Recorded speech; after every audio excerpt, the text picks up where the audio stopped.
box. Okay.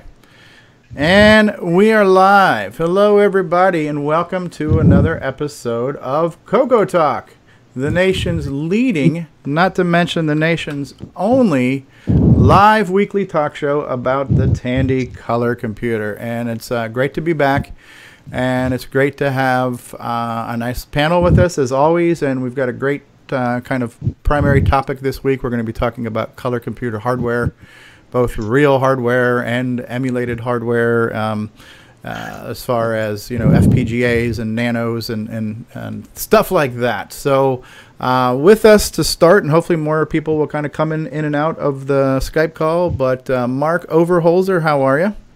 I'm doing fine. Mark, you know what? I don't know that we've done this, so I thought it might be a nice time to start off with everybody giving a little mini introduction about, you know, just their short history. Like, what's your retro experience? What did you used to do? What did you used to like doing? What do you do now? So you want to kick it off, Mark, and tell us a little bit about yourself? Sure. My name is Mark Overholzer, and I'm from Oregon in the U.S., and I'm kind of new to the CoCo, actually. Story on that is that there was a guy I knew in the town where I live who had an Apple IIe Platinum and a monitor and some stuff, and he wanted to get rid of it. So I offered him some money, and he gave me stuff. It's a CoCo 3. It's like, what do I do with that? I never was into CoCos back in the day. You know, 6809, this was like kind of cool, and, you know, I think I'm going to do this. Well, since that point 5 years ago, I added a 64K 2637B with the lowercase, and then I got another CoCo 2 with 16K, and it came with a free CoCo 1 4K that actually worked when I got it. Wow. And then just in December, I bought the last few Dragons, 64K Dragons. I own 4 CoCos and a Dragon now. But yeah, I wasn't into CoCos back in the day. Okay. I'm hearing a little bit of kind of like microphone hiss coming from you. Like, I don't know if your mic's close to you or not, but it's kind of, as you were speaking, it was kind of like wind noise was cutting you out sometimes. Just FYI. Yeah, I don't think so. It's actually an overhead mic, and it's about 2 feet from me. So. Huh. Anyway. Okay. So you're new to the CoCo. What did you start off with back in the day? What was your original platform? Apple II Plus in high school, and then my dad bought a Sinclair ZX81 kit. My uncle did also. I still have both of those, by the way. And then I bought an Apple IIe with a friend, and then later I bought a Commodore SX64, which is a little briefcase one, because also all my family had Commodores, except for my one uncle who had an Atari, the 400, 800. Wow. Nice cross-section of 80s technology. Sounds like you grew up on.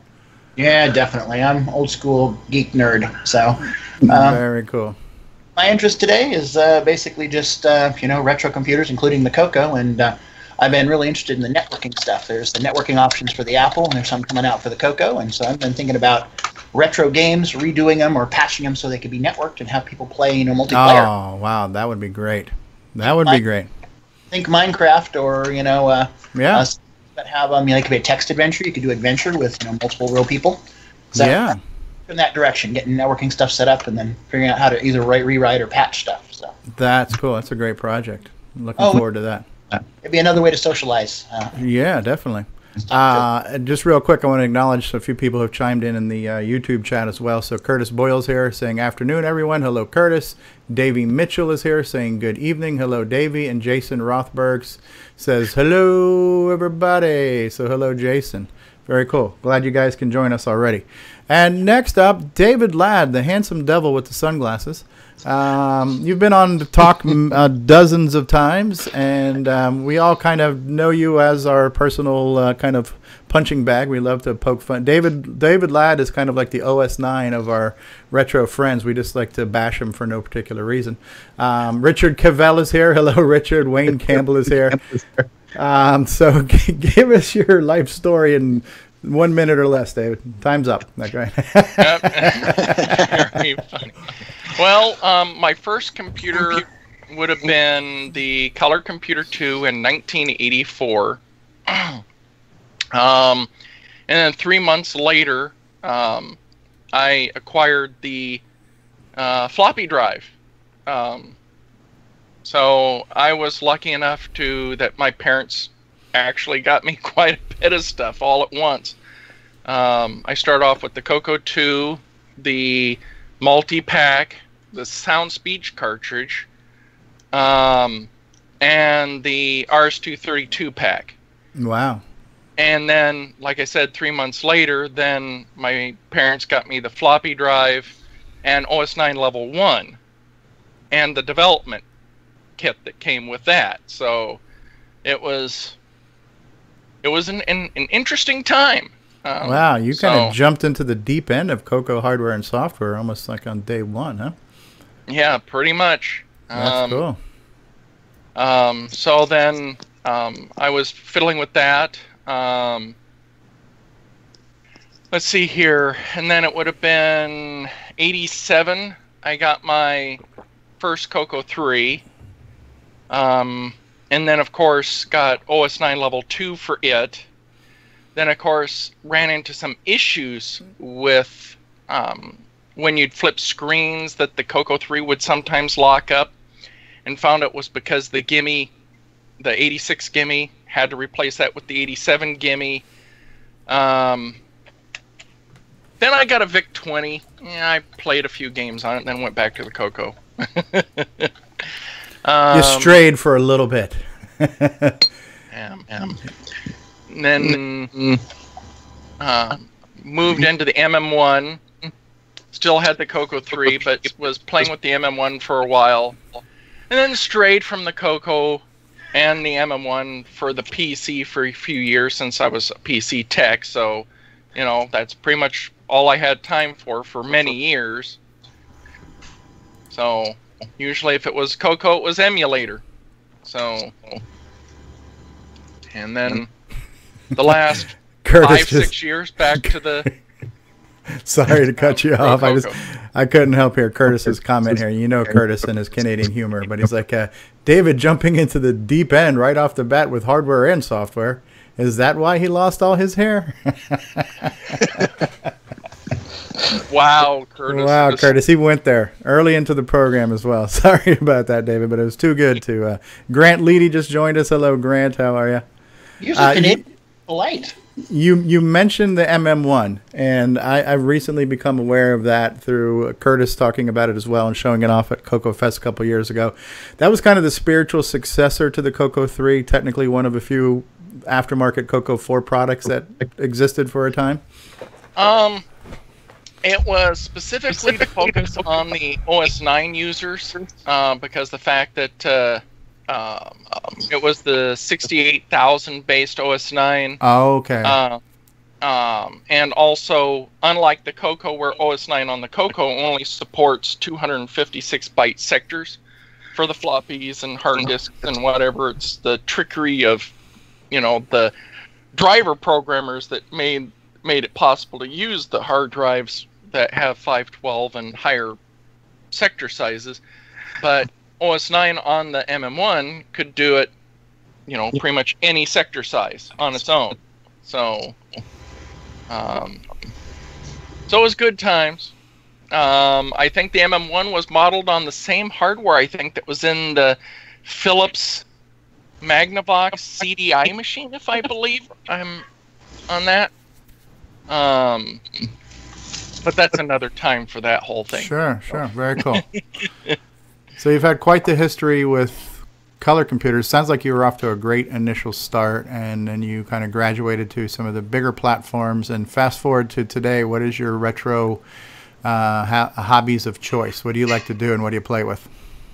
Well, still CoCo 3 with the original MPI and CoCo SDC, Sound Speech cartridge, Super IDE, and the FD502 controller. All right. Can you squeeze any more acronyms in there?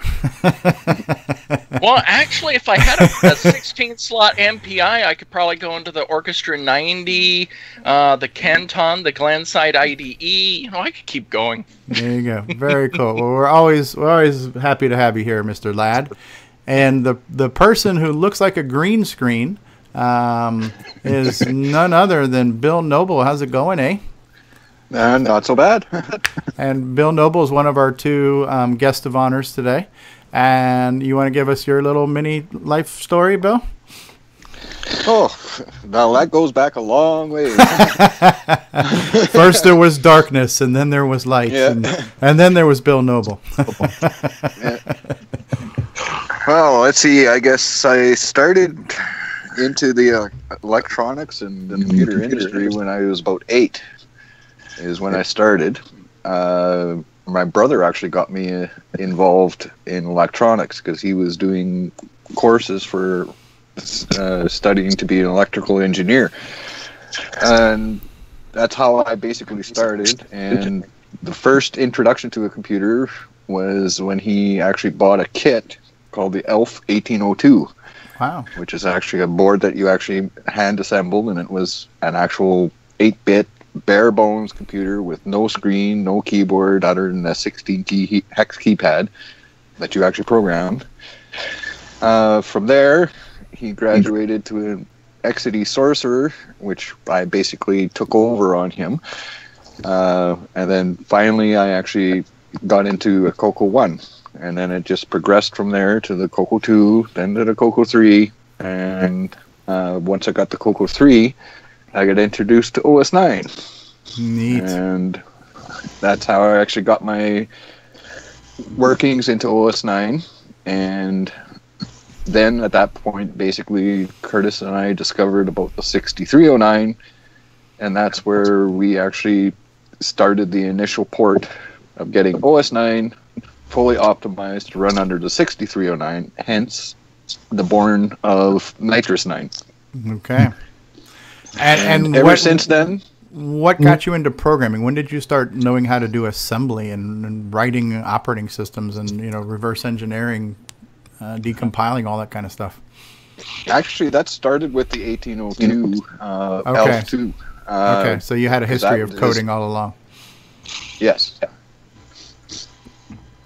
Okay, and you and thanks for helping us last week too with our OS 9 presentation. So you're obviously influential in the kind of genesis of Nitrous 9 from what it was, and you're still actively working on it today, as we will see, which is great. And what do you like to tinker with these days?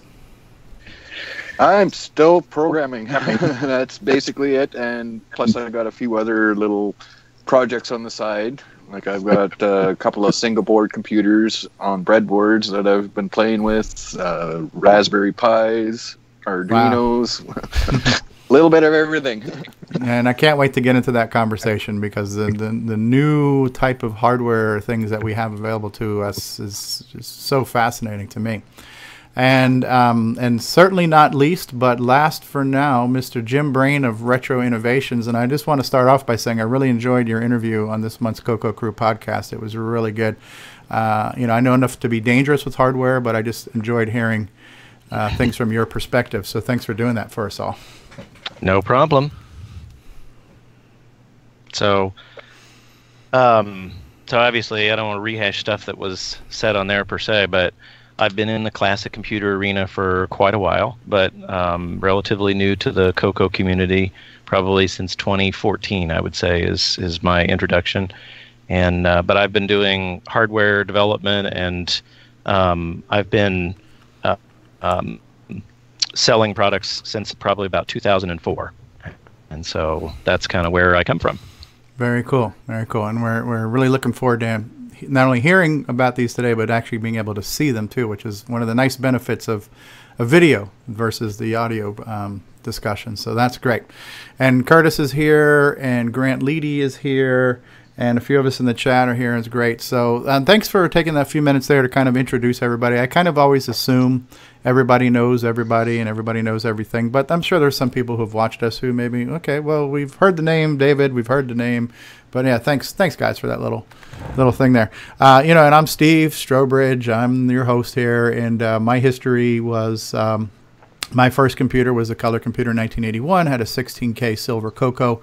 That's what I kind of cut my teeth with computers and technology, and I learned how to program in BASIC. And unlike David Ladd, I did not start in the deep end of technology wealth. I had a silver CoCo 16K and a cassette player, and took me several years to work my way up to hard drives and floppy drives and extended BASIC and stuff. So I kind of grew into it and learned as I could afford to expand that. I made it all the way to the CoCo 3, But by the time I got a CoCo 3, it was around 1986. The Tandy 1000 had also come out, and I started doing that, and I became a PC person at that time. So I kind of cut short the CoCo 3 before I even had a chance to learn it, because I just kind of jumped ship. Sockmaster's here. Hey, Sockmaster. So, but, you know, I kind of grew up with the color computer, and I programmed in BASIC throughout the 80s and most of the 90s, mostly recreational, nothing commercial or serious. And then, you know, a couple years ago, I started doing YouTube and started doing color computer videos, and that's how I learned about the community and met all these incredible people. And here we are. So that's my short story. And we're now on episode 19 of CoCo Talk, which blows my mind that we've done this. And every week I'm like, well, what are we going to talk about this week? And every week I'm like, well, I hope we have something to talk about next week. But we're going on 20 weeks, and we continue to... you know, we continue to have things to talk about, and people who are willing to share stuff with us, and you know, it's you know, we're definitely this show is nowhere near the caliber of the CoCo Crew podcast. It's not meant to be competition or replacement, but it's a great filler, because my only regret about the podcast is it's only once a month. So what do we do for the rest of our time? So hopefully this is the junk food until you get your good steak and potatoes each month. You know, these are your snacks to hold you over. So I like doing this show. I kind of like the freeformness of it, and the fluidity of it, and it's kind of fun, and it's been great. Yeah, so Grant Leedy says, yay, number 19. Yeah, and by the way, anybody who's text chatting right now, feel free to call in on the Skype call if you'd like to call into us and stuff. And we're here, and so much like the CoCo Crew, which is where I got my inspiration, I think sometimes we have topics that occur in the community that inspire at least a news segment or a discussion or something like that. And one of those topics, which I'm going to pull up on the screen right now, was a discussion that popped up on the mailing list about hardware. So let me just bring that up right now. And so this topic came up. This is my Gmail. And don't worry about these ads for mail enhancement. That's completely random spam. But yeah, so the conversation came from Walter Zamboti, or Bati. And by the way, he's an Aussie. So good eye to you, Walter. And he started off, and this was dated July 25th. So it was only 4 days ago. And he's basically asking the question, you know, what's the difference between software emulation and hardware emulation, and why are some faster than others, et cetera, et cetera, et cetera. And he was trying to start his voyage of understanding and discovery, and it's basically prompted 53 responses. So a lot of people chiming in, a lot of people weighing in, and I found this really fascinating because my understanding of hardware is very peripheral. I understand PC hardware, so when I change a component, it's an entire graphics card or whatever. I don't know, I don't solder, I don't understand circuits, but I do understand some basic hardware concepts on a modern PC. Retro hardware is something I kind of sort of understand, and then the whole virtual hardware thing is it's really interesting and exciting, and I'm hoping we can discuss all of those things today. So this was the thread that started that. I also want to show something real quick too before we get into the hardware discussions, because this just showed up on Facebook last night, but this is kind of, and I love how Jim's catchphrase for this was perfect. You know, this is literally like Inception here, because what happened here is, for those who don't know the story, if you haven't heard the song Gameplay Goodness, well, I would say, well, what rock have you been under? But other than that, if you haven't heard the song Gameplay Goodness, I'll try to give you the short version of that song. So Mike Rowan from the CoCo Crew podcast, as I like to call him, Myro, took some samples from one of my YouTube videos, turned it into a song, and it was a commercial that aired, I don't know if it was last month or the month before, and it was basically a commercial featuring Mike's music, and he kind of made like a little bit of a hip-hop rap song with my stupid voice in it, and it came out to be pretty cool. I took that audio, I turned that into a music video with some video game clips, I put that on YouTube. And then Glenn Hewlett, who we recently talked with, who did the Pac-Man's transcode, took my YouTube video, converted that video to play on a CoCo 1 of all things. And now you're going to see my Gameplay Goodness video playing on a CoCo 1 back on YouTube. So it's come full circle. And here we go, because this to me is utterly amazing. And I think I've got sound sharing, so let me know if you guys in the call can hear it. Can you hear it? It's not that loud though. Yep. But yeah, this looks like it's an artifacting video. So it's like a P Mode 4 video. You can tell that it's a little bit grainy, but from the 3 or 4 feet back, it looks like he's got some good colors in there. Obviously, the red and blues are, you know, native to the artifact mode, but it looks kind of cool.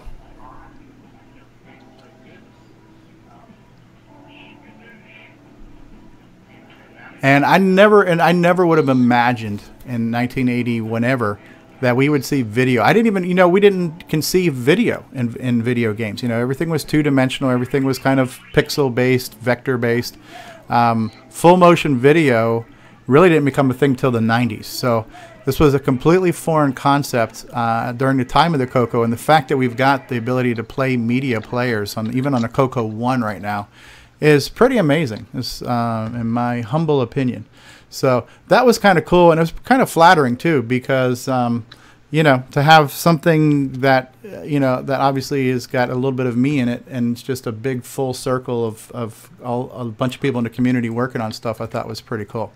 So I like that. Evan Wright just came in. Wayne Campbell's here. Wayne Campbell says, what am I missing here? Sockmaster says at least the show doesn't have a drinking game, so I won't get drunk. Okay, I'm missing some of the chatter here. Let's go back here and look at this.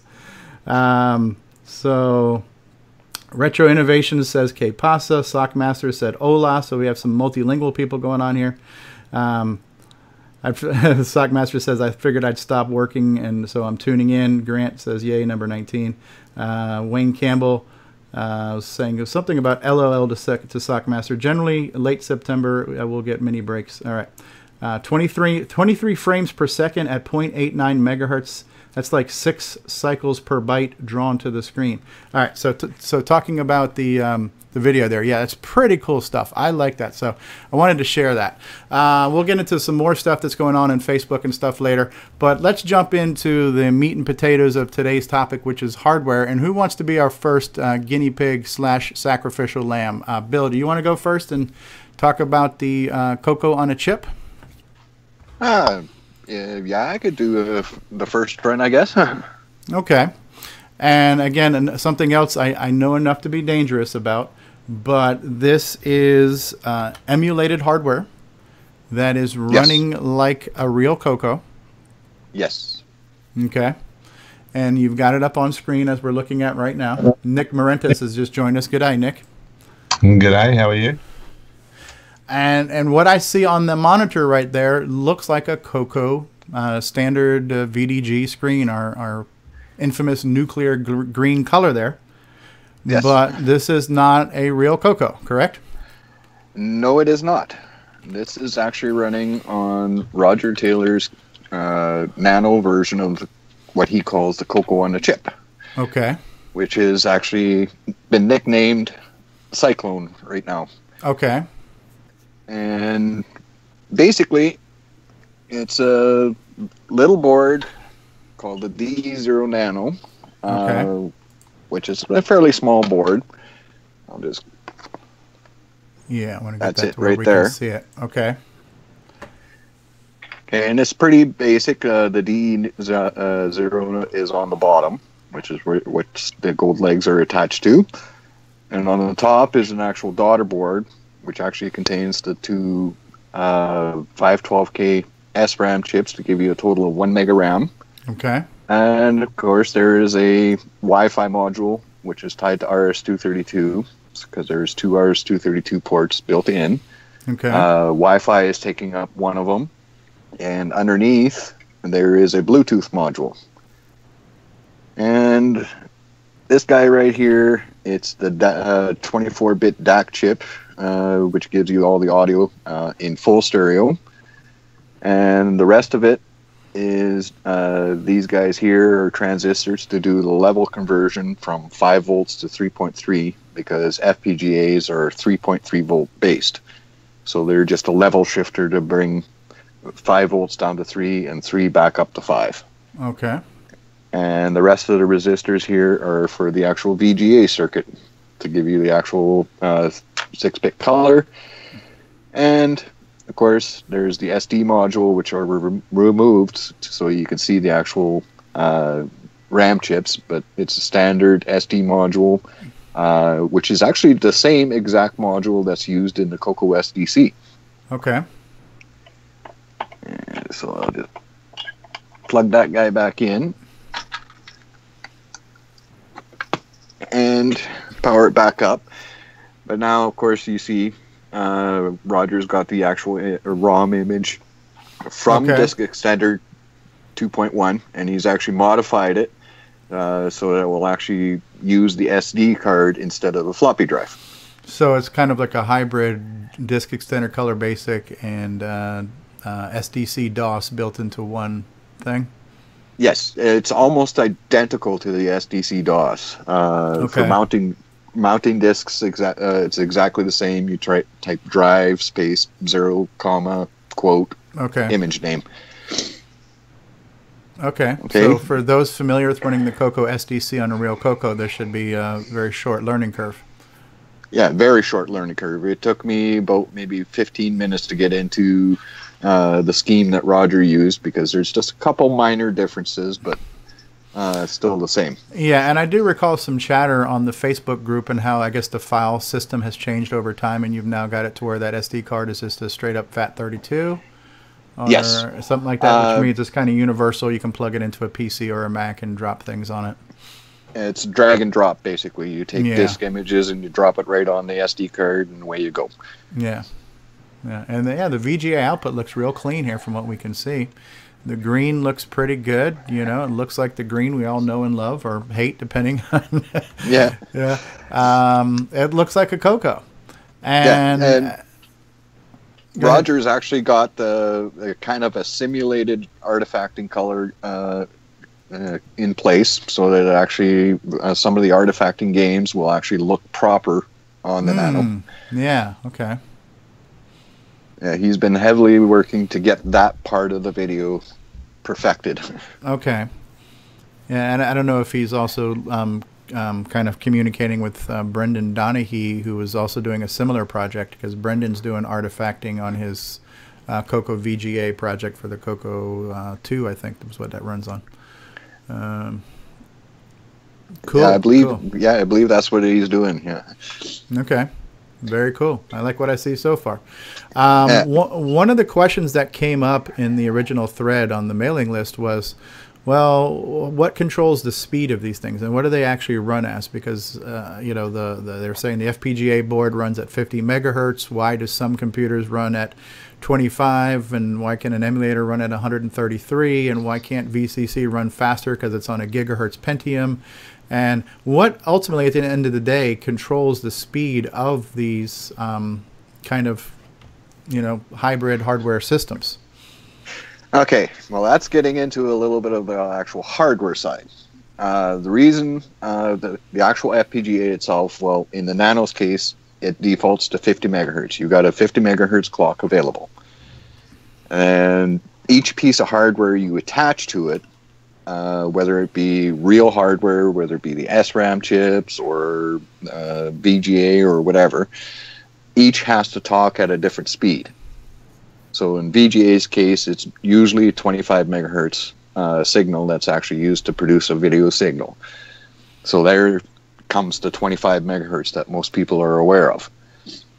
Now the RAM chips in this case, on the Nano, it's using a 10 nanosecond access time on the SRAM, which to run anything above 7 megahertz, you're going to get corruption over time. Okay. And so that's why on the Nano, you'll see it running at 7 megahertz versus the Gary Becker's project of the FPGA. His version is using a higher speed SRAM, so his runs at 25 megahertz. So just like on a physical computer, the rule of you're only as fast as your slowest component is still true, and your overall bus speed can't exceed the speed of the RAM or the CPU. Yes. Okay. That I understand. Yeah. Now, one thing that Roger's actually got in place here on the Nano is he's got a register in place that you can actually do a couple of pokes and you can actually change the speed of the actual Nano. So if you actually had better speed RAM chips, you can actually boost it to the full 25 megahertz. Okay. Okay. And then again, I'm going to be asking a lot of dumb questions because I only know what I hear and think I comprehend by listening to them. But I know some of the CoCo software is based off of a lot of things have to synchronize to the screen refresh. I hear this come up many times where the screen refresh is 60 frames per second is kind of the threshold you need to work within, or that would technically be 60 hertz. How does that refresh rate of the computer screen factor into the timing of the motherboards and the virtual processors and the VGA output and all that kind of stuff? Okay, well, right now, by straight power up, you're running at the standard CoCo 3.89 megahertz. Okay. And actually, Roger and I have been using actual John Kowalski's or Sockmaster's demos to actually perfect that timing. Okay. And, well, a perfect example. Boink. Sounds like something Shaggy from Scooby-Doo would say. Boink? And what do we... Oh, look at that. And this, of course, is Sockmaster's bouncing ball demo. Yep. You can still, there's still a little bit of a factor for timing yet that Roger's still trying to figure out. You can see at the bottom here, kind of pointed out. There's a 1 pixel line here that's fluctuating a little bit. Okay. That he's still trying to get that timed out yet perfectly. Right, and in the bounce, I see a little bit of lag here and there. It's not a completely fluid bounce, but it's still very impressive. Yeah, because actually, we discovered that this demo will only run on any of the FPGA projects, but on the Nano itself. Okay. Gary's project doesn't do it. None of them actually do it. Because one thing Roger did do is he actually took Greg Miller's code for the 6009, which is true cycle accurate, and put it onto the actual Nano, and also tweaked timing so that it's as close to the 60 or CoCo 3 itself. Okay. So are there risks if you're running a CoCo faster than it was designed that it will break certain software? No. No? The only thing that you will notice is that if you're running the stock 0.89 megahertz or 1.78 megahertz, you're okay. But as soon as you jump into the 7 megahertz, of course, your games are going to go a lot faster. Okay. But it's not going to break the compatibility of the software running on this virtual hardware? No. Okay. Because that's where those registers come in, where you can actually physically change the speed based on what hardware you have. And what about some of the games that take advantage of screen refresh timings, like things like Dragonfire, where they're mixing modes at different scan line intervals and things like that? Would that be affected if you ran the computer faster than the stock megahertz speed? No, because there's built-in compensation based off of that. So the actual timing is always going to be the same. Okay. I guess in my mind, what I can't unshackle is the fact that on a real CoCo, everything was kind of dictated by the physical speed of the CPU. All that timing came from that, or vice versa. I don't know how it all connects, but I'm trying to understand the relationship to CPU speed versus screen refresh and how that affects software tricks that do all kinds of cool, VDG hacks and stuff like that, Well, that's just it, Steve. The actual hardware is for the VGA is the one that produces that VSync cycle. Okay. That actually feeds that to the CPU and says, okay, I'm giving you this every 60th of a second. Okay, and so that becomes constant. So the video controller is kind of a constant frequency versus the CPU speed and stuff like that. Yes. Bill though if you had a demo or something that wasn't relying on checking for a scan line or whatnot, but was just outputting data to the gimme at CPU speed after it got hit to say, okay, the 60th of a second has happened, and I'm going to put data out onto the data bus or whatnot. That storage into the gimme space is going to go much faster, right? So if it's assuming that each one of those writes is going to take a certain amount of time, it doesn't take that much time anymore. How will that affect the screen output or whatever? It won't actually affect the screen output in a sense, because it's the actual Gimme is the one that's getting the information and then translating it to the video. So there'll be basically the Gimme will get the information a lot faster, but it still has to feed it to the video at that constant speed. Got it. So what about sounds, though? If somebody was saying, I want to do DAC music or whatnot, but I want to do it at 0.89 megahertz, and then I jump it up to 7 megahertz, wouldn't the sound be compressed? That will get affected, Jim. Okay. The actual sound circuitry itself is not a clock-based system. It's back to the old CoCo 3 days where you got the DAC itself, which you're playing with registers to change frequencies and do so on and so forth. So if you move from a 0.89 to a 7 megahertz, of course your sound routines are going to get affected if you're programmed it for a 0.89. There would be a higher frequency, I take it? Higher frequency and faster. Right. Now, Sockmaster is asking, what happens if you run Boink at 7 megahertz? That I haven't actually tried yet, Sockmaster. Because I open up some type of space-time vortex or wormhole or anything. It would be interesting to find out. Bill. Yeah. Now John's actually got me onto one that I'm going to try later on. Yeah, and I would like to, when you're done with that too, to explain to anybody who's never seen this.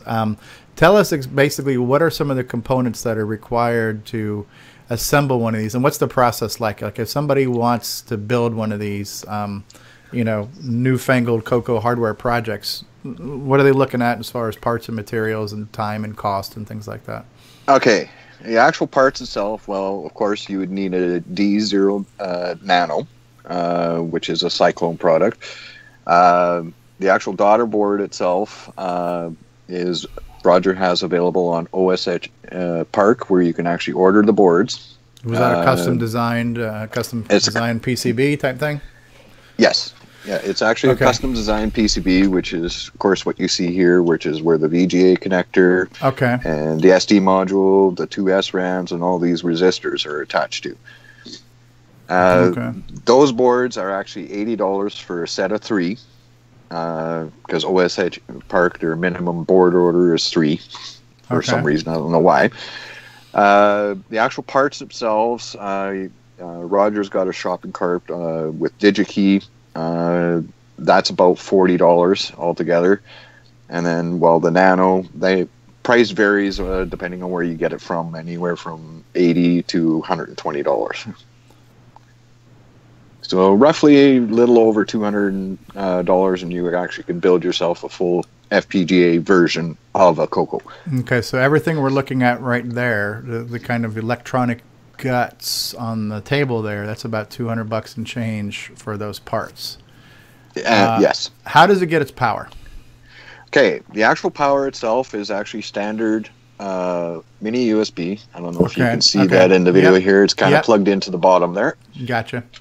So you could power it from a PC, or if you have a modern television monitor that's got a USB port on that, you could do that. Yeah. And in my case here, I've actually got a standard iPad charging block. Gotcha. I was going to say that other power supply seems a bit overkill. Yeah. No, that's actually for the other projects I got going on over here. Inside Dr. Frankenstein's laboratory. Now, we have John Strong in the text chat. I don't know if John's going to call in. I'd love to have John Strong chime in on this too. But John Strong, I think, is potentially working on a 3D printed case for this as well. So we can have a nice a little box to snap it up in. Are there any heat issues if it's completely sealed? Does it need a ventilation space? Does it need a heat sink or a ventilation or fans or anything like that? Absolutely not. This thing runs so cool, it's not even funny. I've actually have it basically powered on and running 24 hours a day, 7 days a week. The only time it's not powered up is when I'm doing an update from Roger or updates to the SD card. Right. So this is kind of this is definitely a DIY, do-it-yourself type thing here. You've got to order the parts. You've got to assemble the parts. The process of assembling them, what types of tools and skills does one need? Are they all snapped together? Soldering iron required, things like that? Yeah, basic soldering skills, soldering iron solder, pair of wire cutters for trimming off excess components. That's about it. If you're decent with a soldering iron, this is an easy job. Okay. And as part of the project website. Now, is there an actual website for this? I know there's a Facebook group. Does he have like a blog or a GitHub or something like that? He does actually have a couple of pages set up. Okay. Here, I'll just bring them up on a different computer here, and I will pop that into the chat for the link. There you go. Curtis Boyle is saying, ask Bill about the Gimp and CPU extensions that Roger has been adding, as well as the higher screen modes, new assembly commands, etc. Okay, yes, that's actually something that I was going to get into in a bit here. Okay, that's fine. Then. What Roger has actually done is he added 2 extra pieces of hardware to the CoCo in this incarnation. Okay. He's added a graphics processing unit in hardware that allows you to actually do spriting, all kinds of different things at tremendous speed.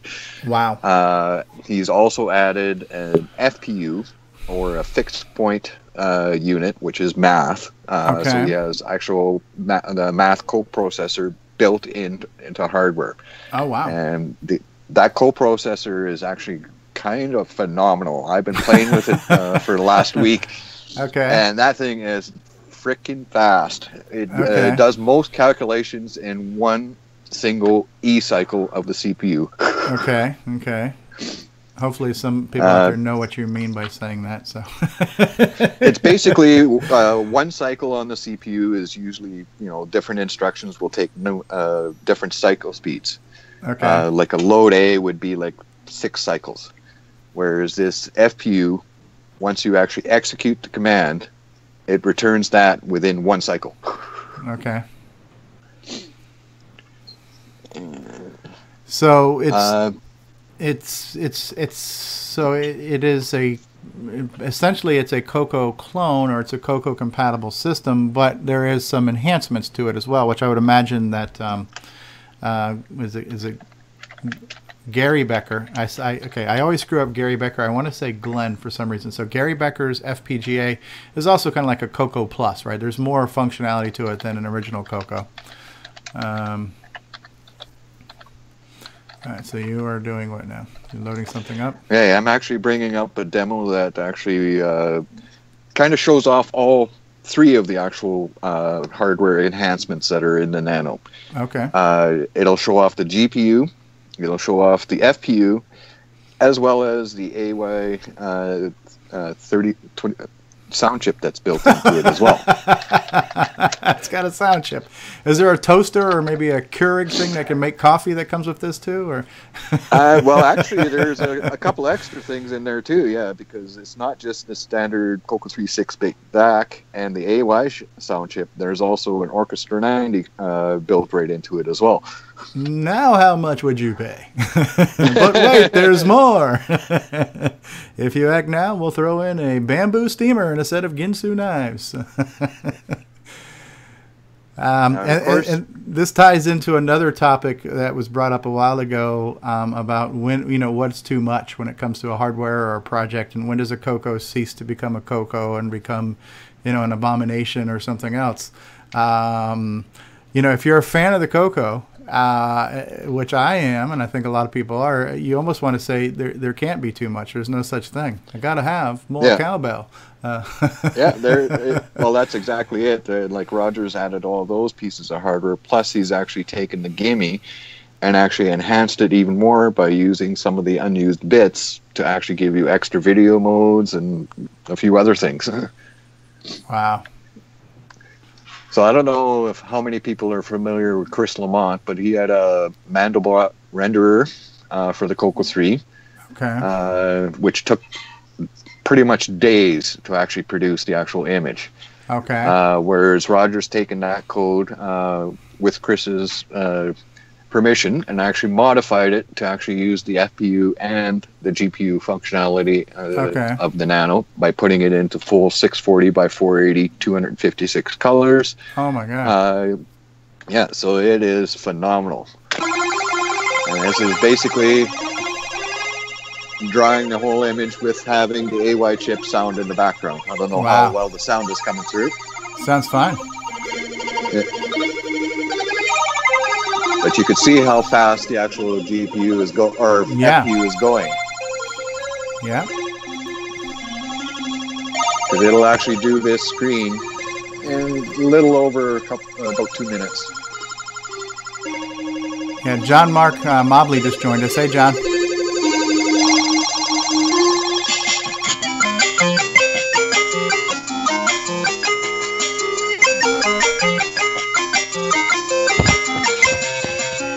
Kind of reminds me of some Castlevania music. I'm not sure which song Roger chose here on this one, but...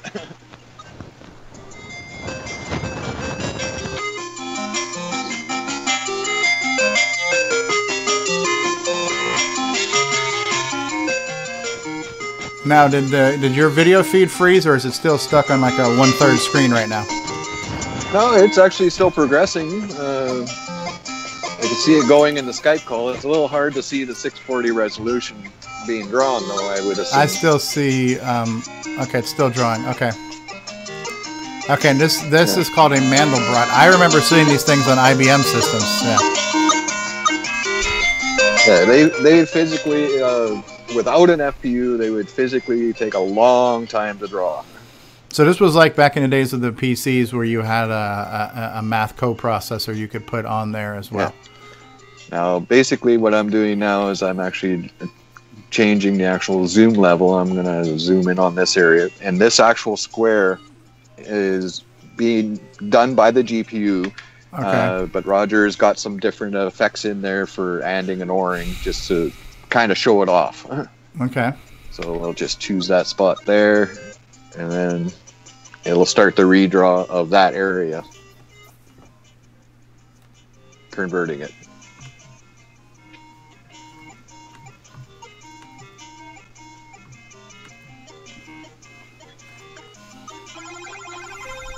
And this thing you can just keep zooming in and zooming in and zooming in. Wow. To infinity and beyond, huh? Yes. Okay. Sockmaster was answering an earlier question. He says it's still a CoCo because these extensions follow what additional enhanced hardware on real CoCo would be like. And he says it's not going to be light speed because Mandelbrot is really heavy to compute. Okay. That's one thing that we kind of get spoiled by on modern hardware is the fact that some things are somewhat instantaneous. Yeah, well, it's also, like I said, when Chris Lamont actually did this on the CoCo 3, it literally took days to draw. Wow. And the fact it's playing music in the background the whole time and you can interact with it and stuff. Yes. Yeah. Yeah, because actually what Roger did in this particular example is the AY chip he has on a Gimme timer IRQ at 50 hertz, which basically is just pumping data to the AY chip and then using the internal FPU and GPU to do the actual calculations and drawing on the screen. Okay. So there's very little CPU overhead being used in this particular demo. Okay. So while that's still doing its thing, because it's kind of cool to look at, let me just get back to asking you some questions about the hardware platform itself. So there is a list of parts you can order and assemble. So you've purchased all of the physical components, you've connected them, you've soldered them, you've done all your stuff. What's the next step? How does it go from the hardware assembly to being this? Yeah, I'm assuming you have to download the software or firmware to put into the system? Yes, there is a file that Roger produces usually about once a month that you actually have to program into the DE0 Nano. And of course that is done with a program called Quartus. It's a standard PC Linux program that you actually put on a PC, hook the Nano into that, and basically this file that you get from Roger, you program into the Nano, and away you go. Okay. And how do you connect the Nano to your PC? I'm assuming over the same USB cable? Yeah, the exact same USB cable, which is right now connected into just a the power charger block right now. Right. Okay. So you would assemble the hardware components, you would plug it into your PC, and through some software running on a modern computer, you would basically download or install the software onto this hardware package you've created. Yes.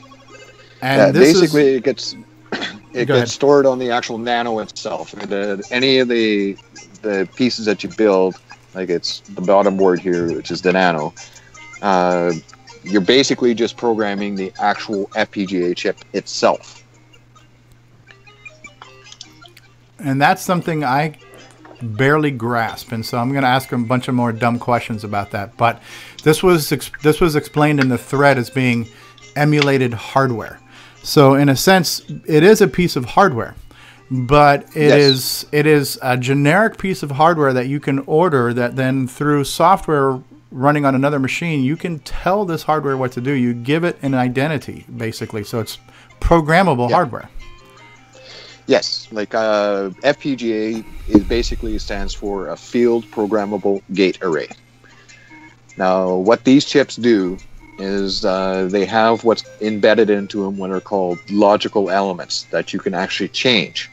Okay. Basically, it's like a simple on-off switch. And you basically tell that which elements you want on and off to actually match a piece of hardware.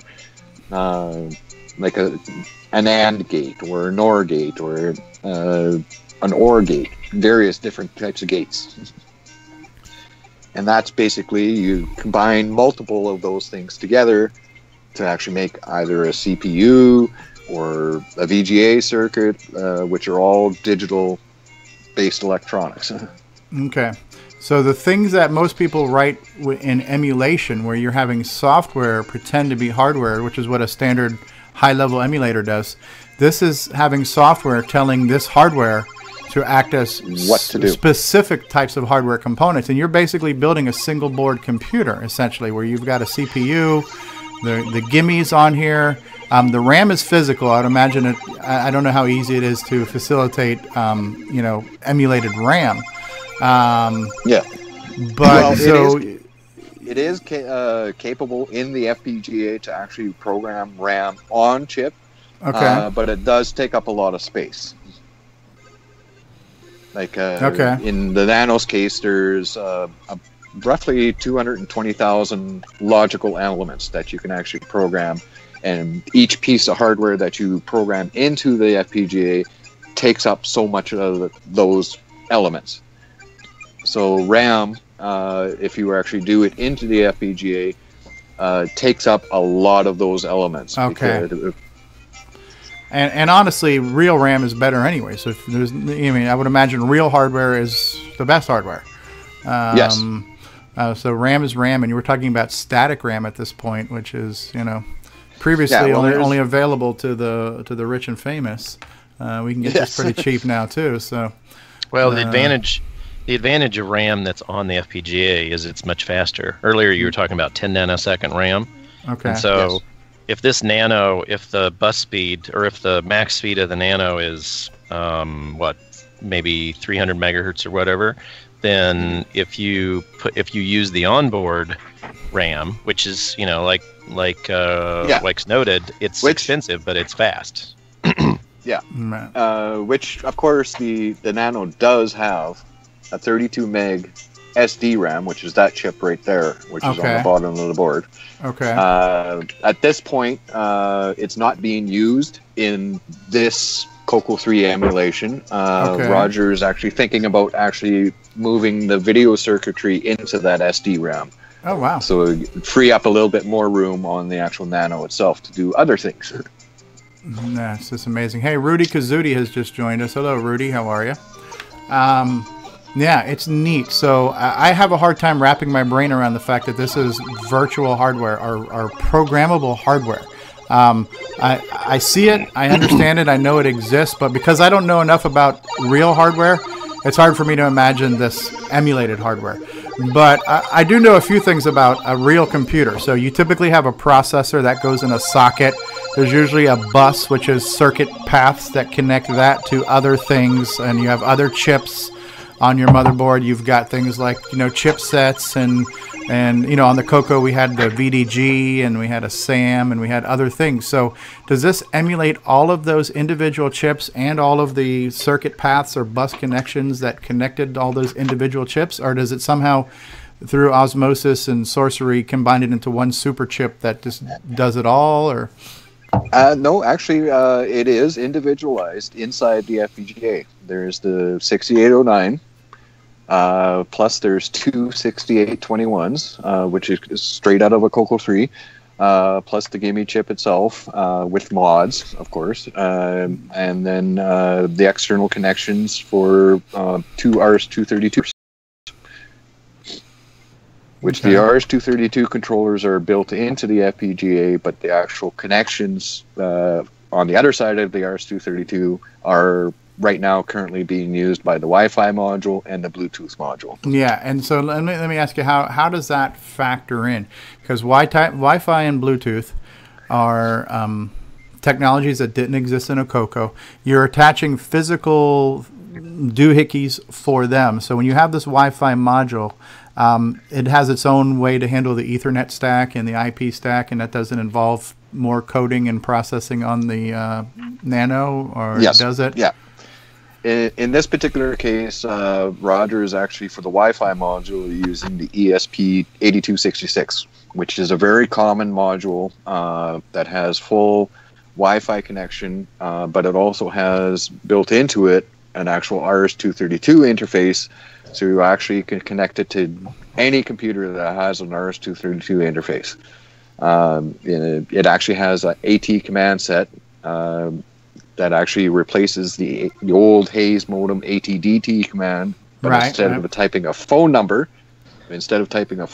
you type in an IP address or a web address, and you could even add separate ports on it, so you can actually do UDP, TCP, the whole Telnet, FTP, the whole 9 yards.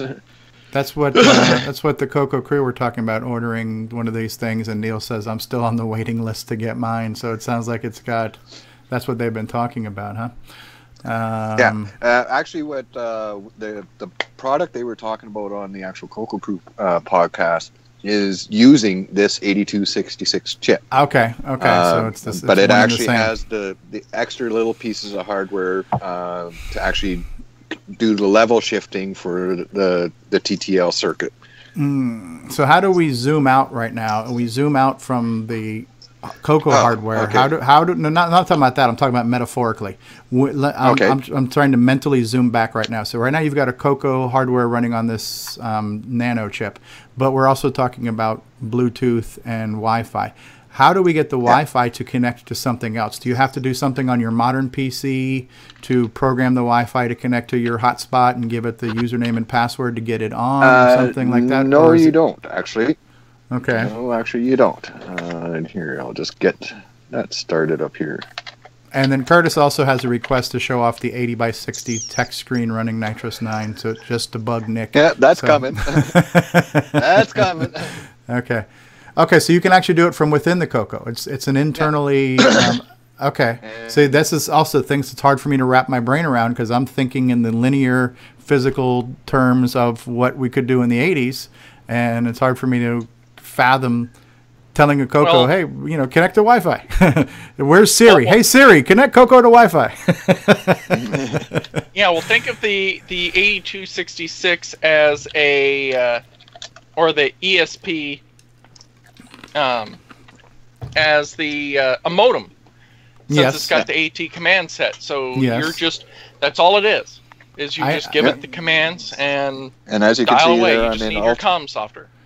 Yeah, that part I understand. I understand RS-232, but I'm having a hard time connecting the fact that it's talking over Ethernet to your physical network. I'm not sure how those dots connect when you have to connect Wi-Fi to a SID with a password and stuff like that. So. Well, just think of it as instead of thinking about the ESP as a thing, think about it as a serial connection to a little PC. Okay. Right? Because that's what the ESP8266 is. It's a little microcontroller with a Wi-Fi chip and an onboard TCP/IP stack and all that, right? So really, you could plug an ESP8266 into an RS-232 pack on a real CoCo. There's nothing particularly special there. The only question I have is, for the CoCo, on a chip, the Nano DE and everything, when you're using the RS-232 port, it has Rogers code, it set up a level higher than the RS-232 port. So, like, if I wanted to connect to a Wi-Fi to another computer, can I use another computer's keyboard to emulate the CoCo's keyboard, or does it send data out to some sort of, can I send out data via TCP/IP to go to another machine to show up the graphics, or is it just you can connect to an RS-232 environment that looks like a Hayes modem, but it's really Ethernet? Yeah, what's the level? It's actually the latter, where you actually have that AT command set. Once you actually connect to any of up to 4 ports at the same time, and then you basically have to have software that will actually interact with those separate channels to do whatever you want.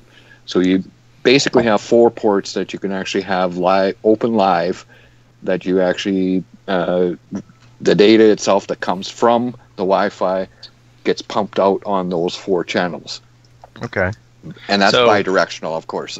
Right. So Steve, does that help you by thinking about it not in terms of a small module, but in terms of thinking just like it's another computer connected to an RS-232 port? Yeah, the only thing I'm not clear on is, what do you do to actually get your CoCo to connect to your Wi-Fi? What's that process?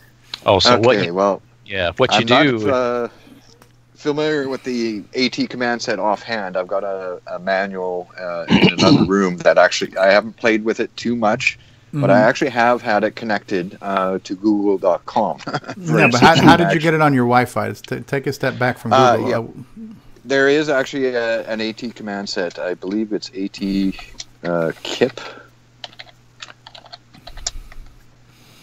So it's again, through serial, you would basically tell, you would send a bunch of AT commands to the Wi-Fi module saying, basically AT connect to SID, Bill's Wi-Fi, Correct. AT password equals Correct. whatever. Yeah. Okay, that's what I couldn't exactly connect in my it. mind. Okay, Yep. I got you. I'm with you. I'm slow, but I'm steady. I can't remember the commands off the top of my head. Yeah, no, that's fine. That's where I was trying to connect the dots, because I was thinking that maybe you needed to use your PC to program the wireless module and give it that information, so it happens on the back end and then it translates to the CoCo. But it's all initiated from the CoCo. Yes. So another dumb question: could this be connected to the real CoCo? And I guess that's what the CoCo Crew podcast is talking about right now. So if you plug this board in like an RS-232 pack, you would just AT/DT your way to your home router. Once you're on your router, you can then telnet to things via IP address or hostname. That's what that Wi-Fi 232 thing that they were talking about the other day. That's exactly what it is. It's all come in. It's all gelled in my mind. Thank you for indulging me.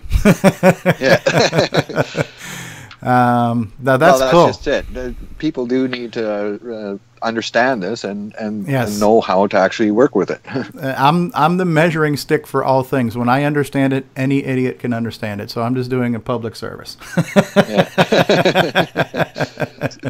Because I am the above average idiot here. So. Now that's cool. So Wi-Fi capability, and so what's the Bluetooth side of things for? Just a different way to connect to your network or pair to a PC? Yeah. It's actually used for pairing to a PC. And that becomes the RS-232 conduit or Ethernet replacement, I guess? Or Yeah. Rogers actually got that CoCoNet server software that's basically the same as DriveWire. But only DriveWire is actually still a wired connection, whereas CoCoNet is actually a Bluetooth connection for wireless. Neat.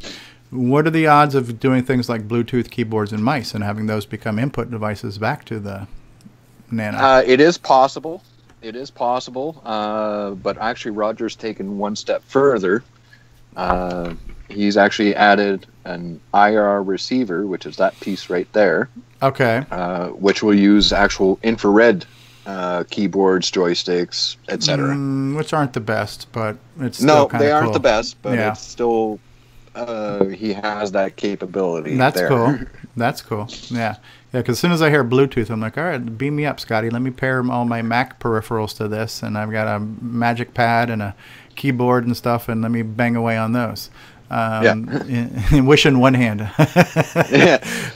Well, like I said, Steve, it is possible, but in the keyboard sense and joystick sense, you would actually need a driver of some sort that will actually interpret that information and deal with it. Right, and I imagine you know, we talked about this a little bit last night. There's a finite amount of resources you can squeeze into this board.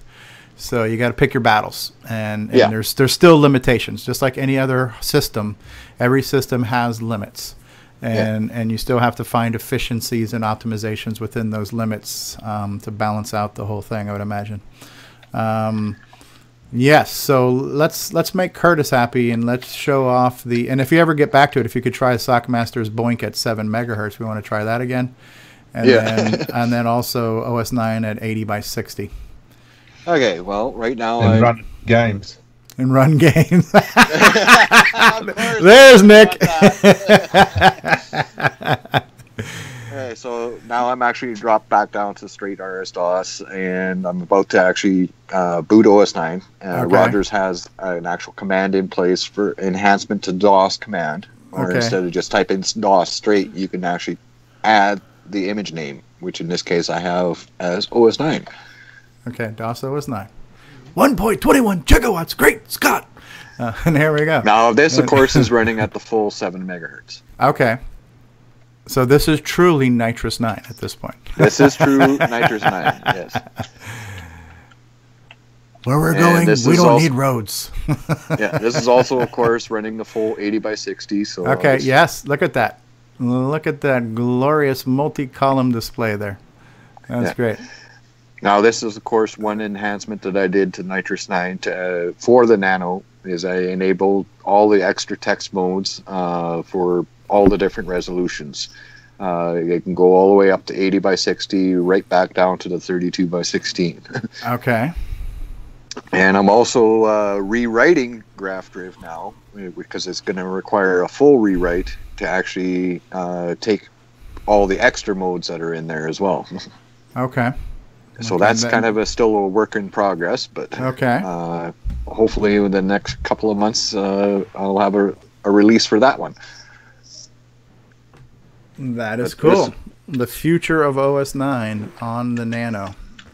Yeah, so I'll just set this to the side here so I can actually use the keyboard. Right. When we were talking about OS 9 last week, you know, I'm really new to it, obviously.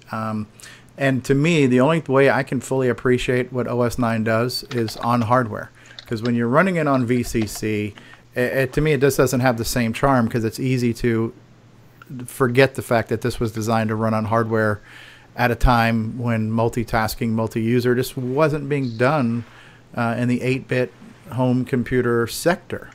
So when you run it on a CoCo, it's more impressive, and then when you're running it on this new breed CoCo that's running faster, it's even more impressive, you know? Yes. I'll just quickly changing into a directory here.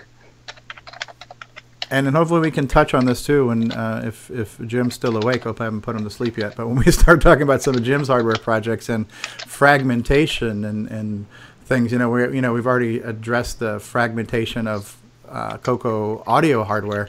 There's a little bit of fragmentation now in these CoCo projects between the FPGA and this, and it's probably different camps and different schools of thought, and which one is each person's favorite.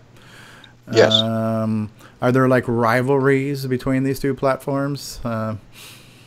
Actually, no. I've actually worked hand in hand basically with Bill Pierce to see what the differences he's got on their product and what we've got, and kind of collaborated and saying, well, let's kind of balance this. Sure. Now, obviously, because they're different engineers and people working on some of the technologies, some of these enhancements that Roger has done for the Gimme would not necessarily be the same enhancements that Gary Becker's done. So if you're rewriting your graphics driver, it's not going to be a plug-and-play solution for the other FPGA system, right? Yeah. Now, of course, there is going to be still differences because some of Gary's techniques are done a little bit differently. Like, for instance, on the extended video modes that they have, Gary has a single port or register or an address that you basically poke into, and it will dump that information to the actual graphic screen. Now, it's more of a kind of like a bit banger on the VGA. Okay. And I don't know. I can't say how good it is or how bad it is because I don't have one to actually try and play with. But I'm sure it's just as good as getting the actual screen dumps done at a decent speed. Okay. But yeah, so I hear these terms a lot. I hear FPGA, I hear the term microcontroller, I hear the term Arduino, I don't know what, so I hear these terms being thrown around by people who know what they're talking about. I don't fully grasp them, but any of these things here are basically a software programmable hardware doohickey, right? Mm-hmm. Exactly, yeah. Which is just, it's so hard to wrap my brain around it. It's just, it's amazing that we can have reprogrammable hardware, Oh, it blew my mind when I found out these things were even around. Yeah. Because I'm used to the old, PAL chips themselves, which are basically where FPGAs came from. Because a PAL chip, you can actually program to set certain switches, basically. So if something X happens, do Y. Right. What is your thing? Is it waiting on you, or are you waiting on us, or is it just that's just the 80 by 60 screen that's right there? That's just the 80 by 60, and actually I just figured I'd pull up a program called Scred, which is a standard OS 9 utility with a development pack. But it just shows that the actual Scred program itself will actually adjust itself to the screen size. And that's a full screen editor? Yes. Hey, Fedor's here. Hello, Fedor. How are you?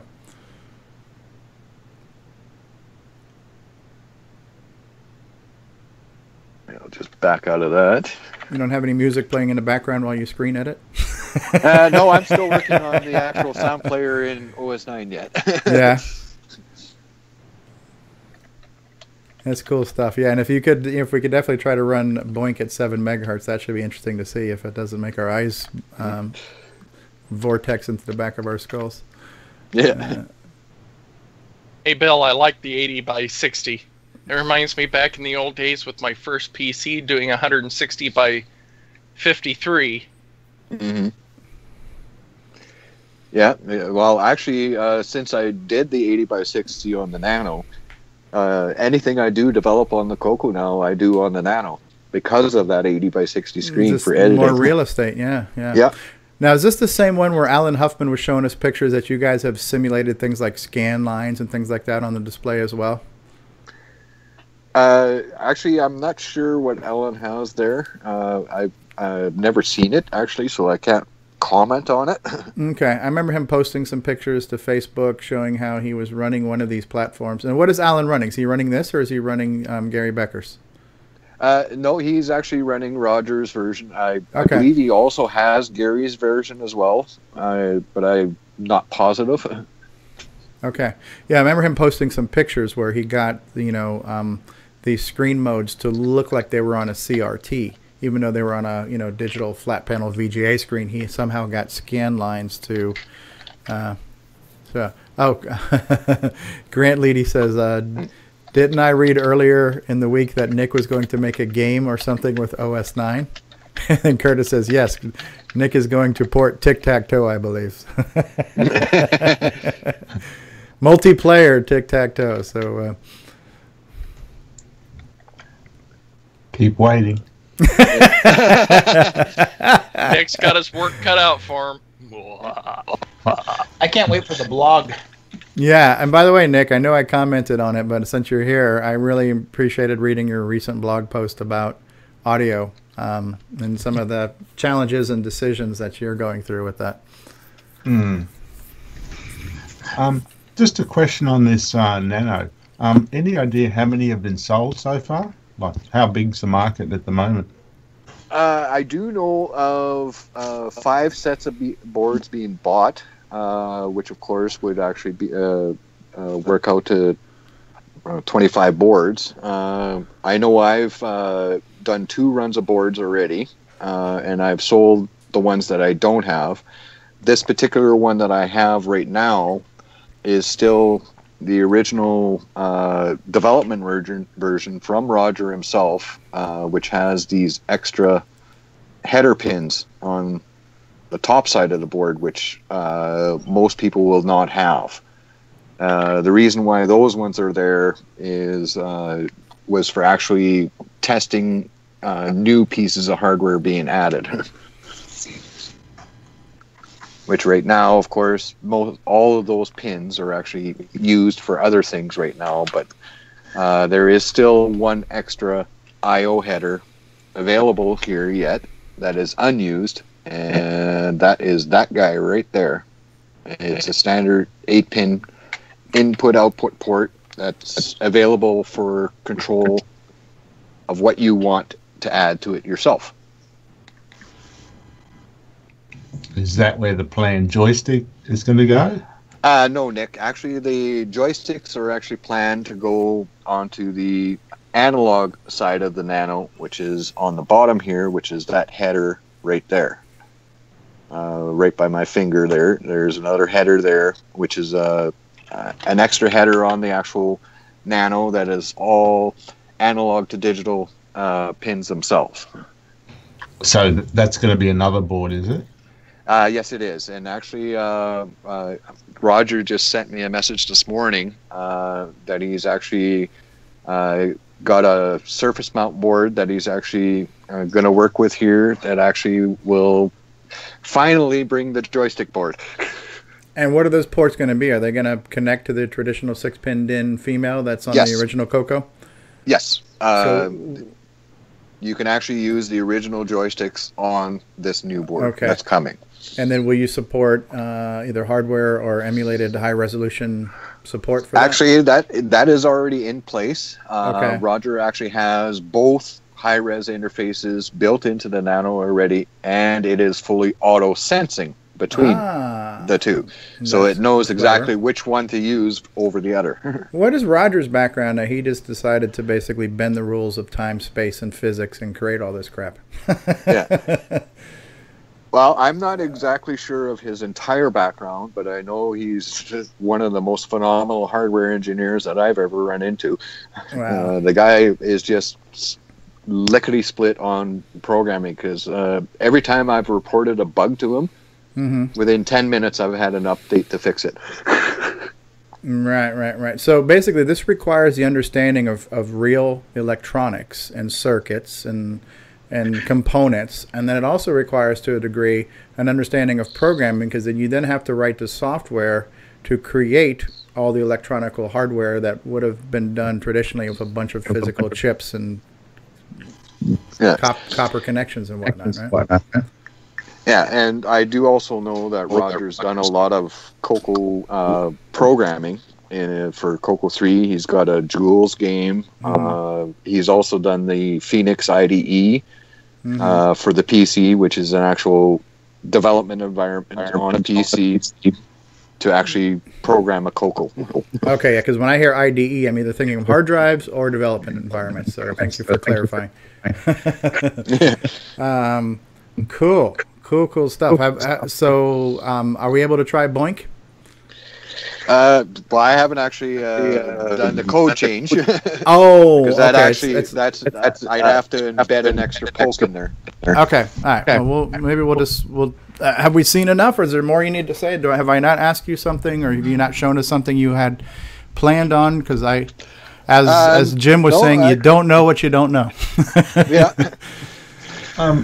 Just curious about how does this how do you change the CPU speed? Can't you just change the speed and just load current programs straight off? Or well, changing the speed, Nick, is actually a register change. I have to actually do a couple of ANDing and ORing, because the register itself, one half of it, which is 4 bits, will control the CPU speed. The other half, the bottom 4 bits, controls the memory. So you gotta balance that out between what memory you have and what speed you want to run to make it work. So if you have a basic program under RS-DOS and you want it to run faster, how do you switch? It's actually a poke. So can you do the poke straight off? Yeah. And here, let me try to pull it up here real quick. Yeah, and Sockmaster's asking a similar question in the chat. Can you just do a 7 megahertz poke and let it stay at 7 megahertz? Yeah. Give me a minute here. I'm just pulling up my... You would be able to until you shut the thing off or reset it. Yeah, because RS-DOS has a nasty behavior of actually changing back to a normal speed.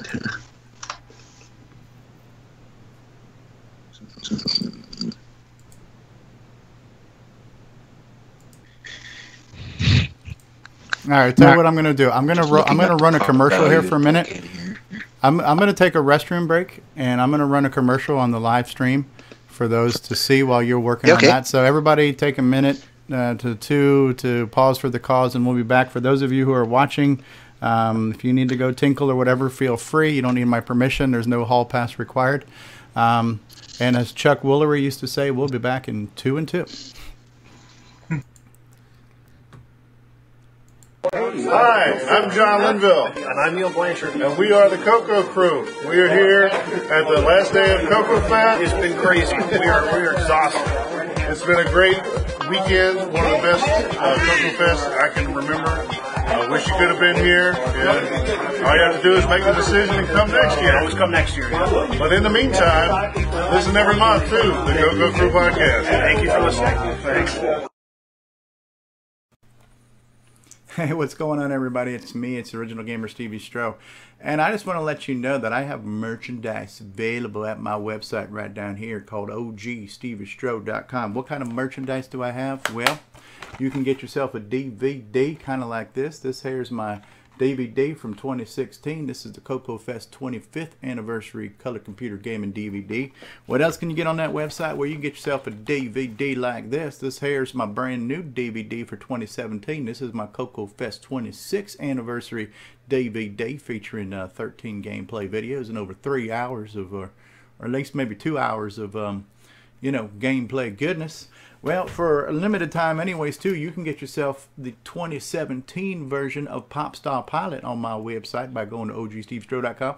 And this is the new edition that will be available for sale this year at CoCo Fest in April of 2017. You could get yourself one of these here, right here, too, from my website, ogsteviestroh.com. And you can also get yourself a really cool retro swag shirt like this that says Original Gamer. You can get the insert coin logo. You can get the I'm a Coco Nut. You can get some Atari 2600. You can get all kinds of retro images on a t-shirt or a coffee mug. It's all good stuff and it's great merchandise, and I'd really appreciate it if you go to my website right here, ogsteviestroh.com, click on the link for merchandise, check out what we got, get yourself some today. All right, people.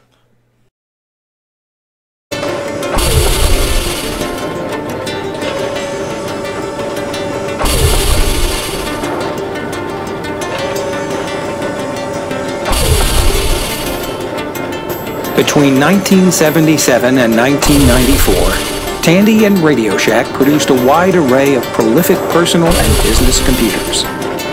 Chances are you've used one.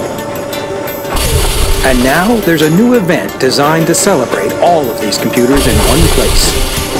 Introducing Tandy Assembly. Come see your favorite computers, or maybe some that you missed. October 7th and 8th. In Ohio's first capital city, Chillicothe. See presentations by TRS-80 creator Don French. creator of Dog Star Adventure, Lance Miklas, and Scott Adams of Adventure International.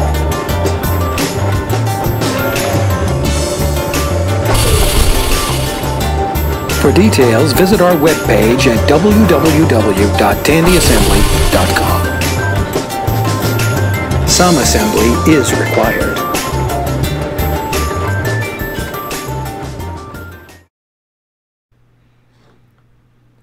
Interesting. All right, guys. Sorry about that. I'm back. Is this thing on? Mark is asking. Yeah. Yeah, it loses I it see at high that speed, doesn't it? Sockmaster's actually got a few other techniques. Yeah, there's some techniques in there that John's using that's definitely been affected by 7 megahertz. Okay. So, yeah, it looks like I'm seeing many balls on the field right now. Space and time is warped. Yes, it is. Yeah. We've now gone from one ball Well, to... It's a good thing that... Yeah, it's a good thing we tried this, because now I know. Sockmaster says, Boink isn't going to look normal at 7 megahertz at any case, but I'm not buying everyone a Coke if it does.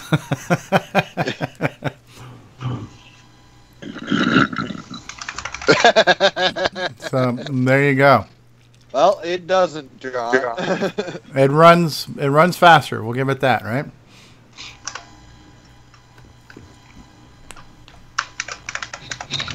Just going back to what we were saying before, can you do a poke so that basic fast for routines. so basic runs at 7 megahertz? Bill, did you hear that? I'm sure there is a place somewhere in the basic ROM. Yeah, I did. Okay. I'm sure there's some place in the basic ROM that you can actually do a poke that will change it permanently. But I'm not familiar with basic source code enough to actually know what to change. But surely if But you I'm just sure do it's possible.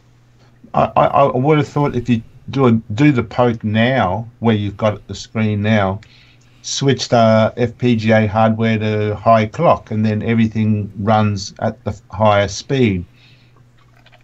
But basically, a poke has to address a location in memory that was known to the CoCo Basic at that time. You'd almost have to remap a memory location to hit the new register on the Nano board, right? Yes. So like how we have like our 64595 and 97s, maybe do like a 98 and 99 to turn that on and off or something. Now in this case,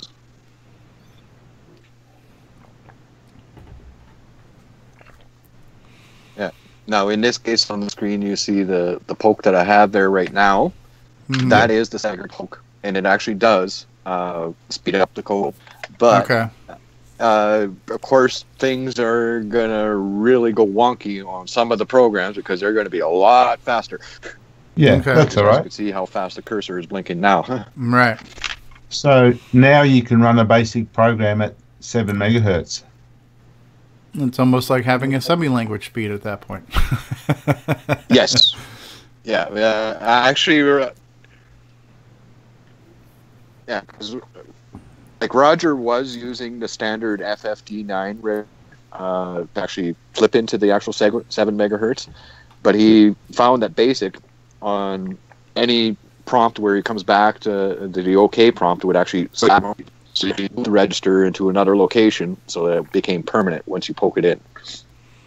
So if you do a dir now, how does it scroll nice and fast? Yeah, you can't even see it. You can't even keep up with it. Oh yes. And that does, unlike a real CoCo, like in a real CoCo, you couldn't even access the disk drive in the high-speed mode, right? Because it messed with the controller. No, the FDC is fine. That is true. On a real the CoCo. SDC's okay. The controller. Oh yeah, the SDC is fine. It's but the old floppy controllers. I think it was the first. It's the first controller, I believe, did not. like the high speed. So you have to do the poke before you run the program. Is that right? Or any program?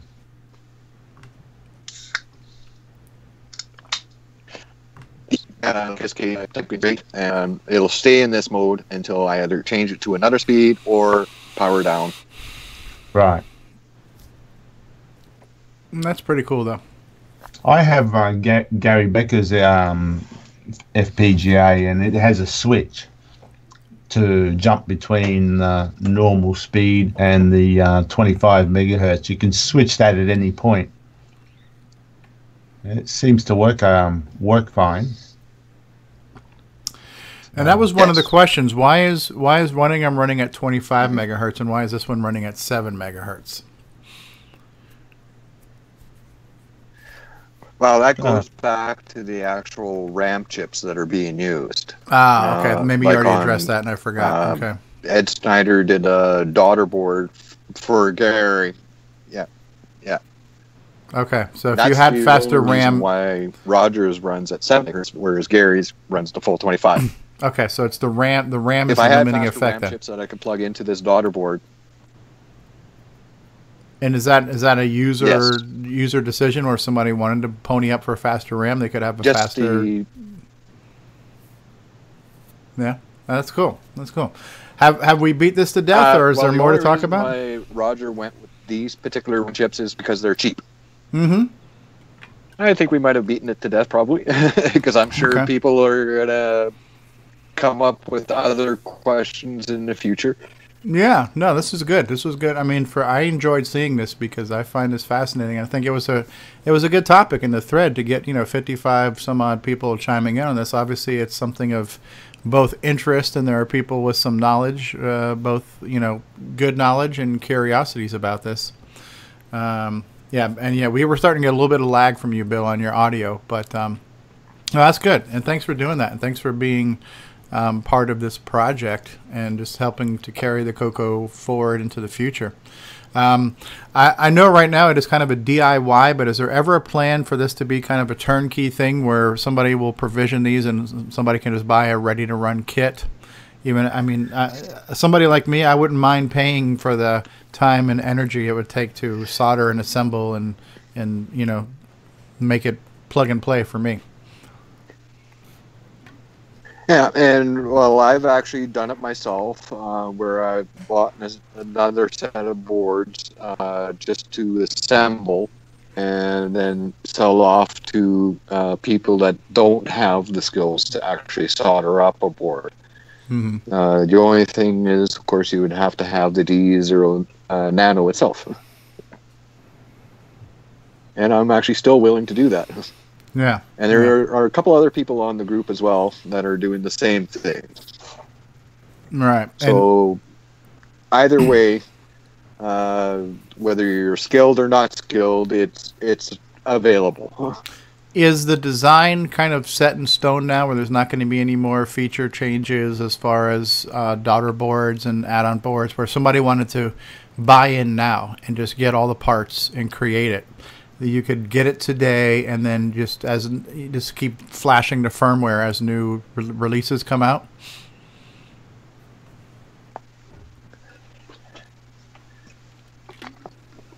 That's exactly it. The actual top board itself, which is in here right now, it's in its final state. The only thing that has been changed from the board that I have right now to what people get in the future is this wireless module. Roger rotated 180 degrees so that it actually fits right into this area instead. So it actually fits into John Strong's case that he's designed. What's right now it kind of hangs over the side. You can kind of see it there, I guess. What wireless conformity does that do? Is it just a 2.4 gigahertz and we'll do like wireless N, or can we get like a 5 gigahertz AC out of it?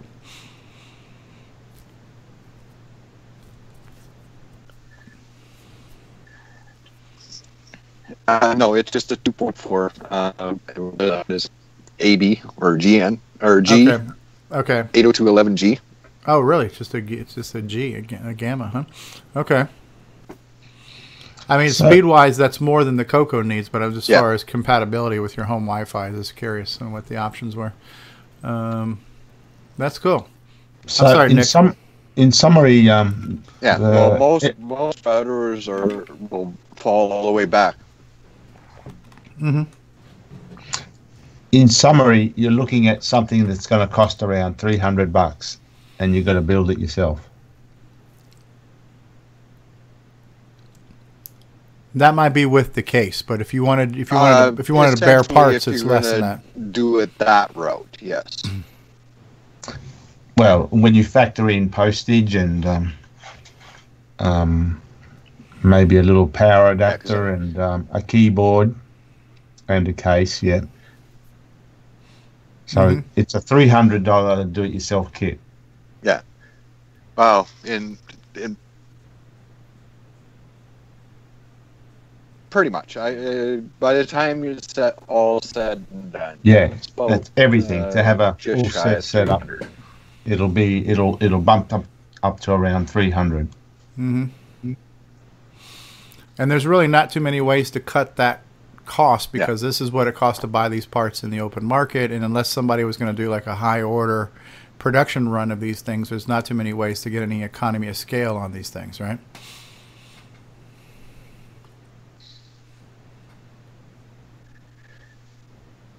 Yeah.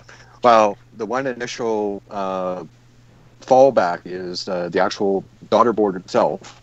The top board on that Roger designed is actually a 4-layer so it actually costs a little higher to actually factor in an extra cost. Whereas if it was just a straight 2-layer board, it would have been a much bigger board, but it would have been cheaper. John Linville, I see, has made a very good comment just in the chat there. Mm-hmm. Why doesn't some FPGA champion get a CoCo design running on something in a more consumer-friendly package like the Mist?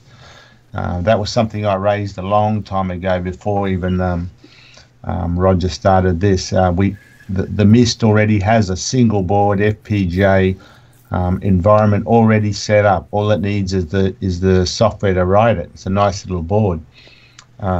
It costs around the same amount, maybe a bit less now. I don't know, but it's a good comment there by John. Oh, actually, it's a very valid comment from John. They want the reason this is done this way is because the DE0 is an actual development board for an FPGA, so it's actually just a straight attachment on. But if you actually were to take the FPGA by itself as a chip, design a board, and lay it out that way, well, for sure it'd be the exact same thing. Right. But a much cheaper cost. Oh, there we go. John says the Mist costs $200 US. Then here we go. We're going to further fragment this already barely existing market. Well, that was an idea I had raised years ago before all these FPGAs had come out, but then the fragmentation came in. All right. Right. Well, it's somebody's project, so it's going to be done the way they did their project, but yeah, always good questions, all right, so we beat this one to death, Bill.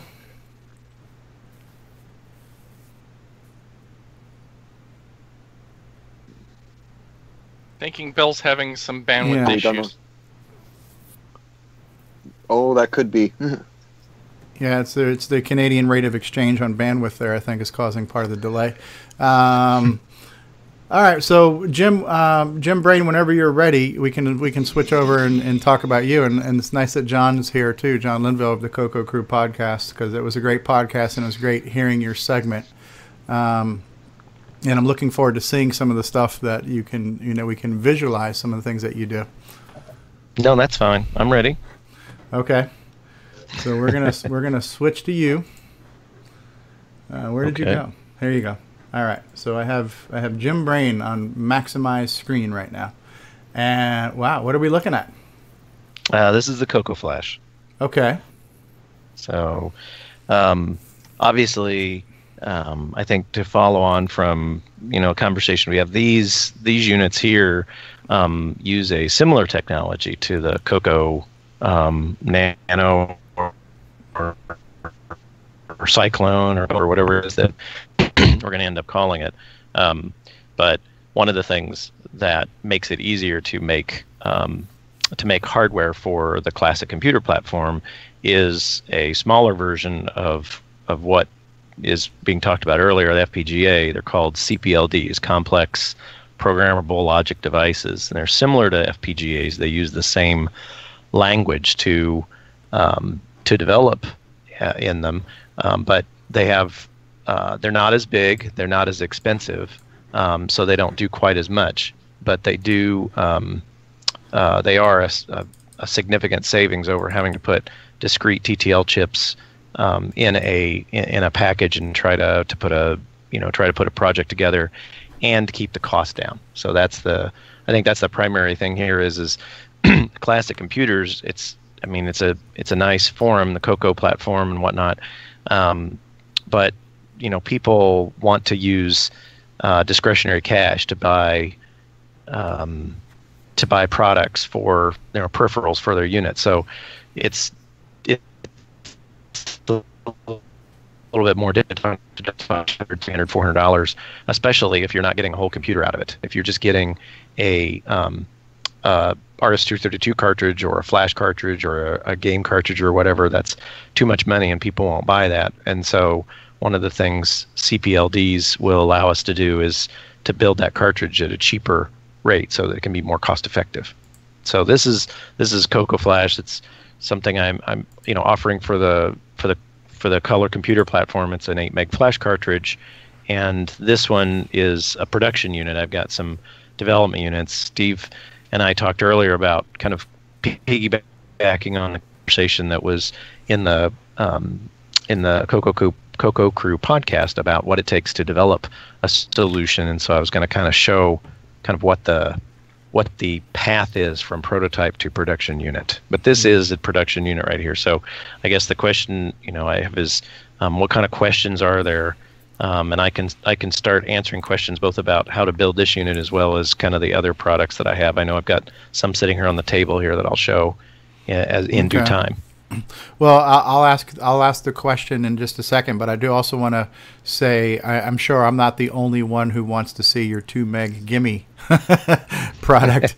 But so this is a flash cartridge, and I by hearing Barry Nelson talk about this in the past, it's somewhat similar to a CoCo SDC, and where you can get a lot of things on it, but the way you handle it is differently because it's not disk images. You have to convert things to a binary file, and basically each area of flash memory is treated as if it was an individual EEPROM on a different cartridge. Is that correct? Fairly accurate summary? Yeah, it is. It's basically it's like a ROM cartridge. You plug it in, and you turn on the machine, and whatever it is that you wanted is either immediately there or it's just a menu away.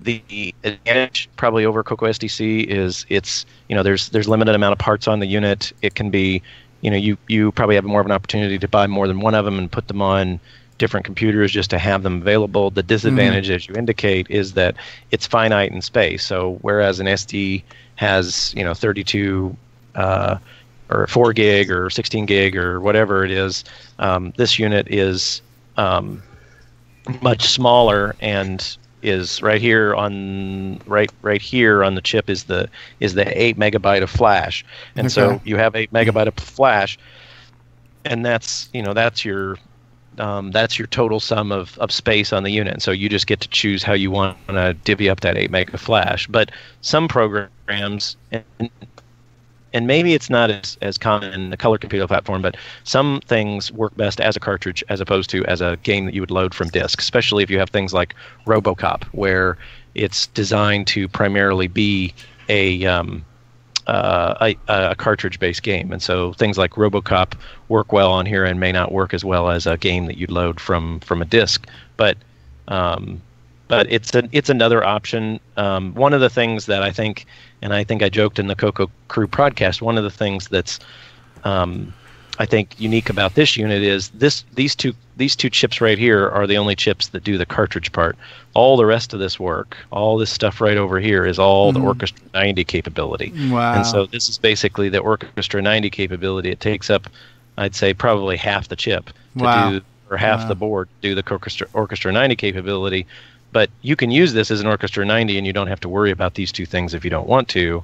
You can just use this functionality as the Orchestra 90 work-alike, and if you want to load something on the flash, then you can, but it's not necessary. So if you're looking at Orchestra 90 cartridges online and they're going for $40 or $50, you may want to investigate something like this, because you get that plus the same functionality as an Orchestra 90 plus some additional functionality. Okay, now if somebody wanted to test creating an EEPROM, so somebody's going to develop a game and they wanted to test the waters of what it's going to be like to run on a cartridge, would this be a good solution for that? It would, because this particular unit right here can be programmed from the CoCo. You don't have to pop the chip out and load it into an EEPROM programmer and then get back in if it works. So from a debug, edit, test cycle, or an edit, compile, or assemble, debug kind of cycle, you can do that cycle probably quicker on this type of unit than you can if you burn an EEPROM. All right, we have some good product names here coming in from the chat. So Rudy Kuzuti says this should be called the Brain Flash and the Brain Wave. That's cute. I like it. How does this differ from Cloud9's flash cartridge? Because they have something that also does flash. So their cartridge has, I think, 4 16K banks of flash memory. This has 512 16K banks of flash. Okay. But it also supports 32K banks of flash. So it's set up to support CoCo 3 flash images or ROM images, as well as CoCo 1 and 2 ROM images. And does this also support the bank switching technique like some of those RoboCop things did that? Yes, it does. It does indeed. So again, if somebody wanted to test developing a bank switch cartridge, they could use this for that as well. Correct. It works exactly the same way as the RoboCop cartridge, and it works the same as. I mean, it can function equivalently to the. I forget what Cloud9's product is called, but it will function similar to theirs. Now, I think Mark's product, it has some dip switches on the side or something that you select which cartridge bank you want to run when you boot the machine. This one has a menu that Barry Nelson wrote that allows you to soft select which bank you want to start in.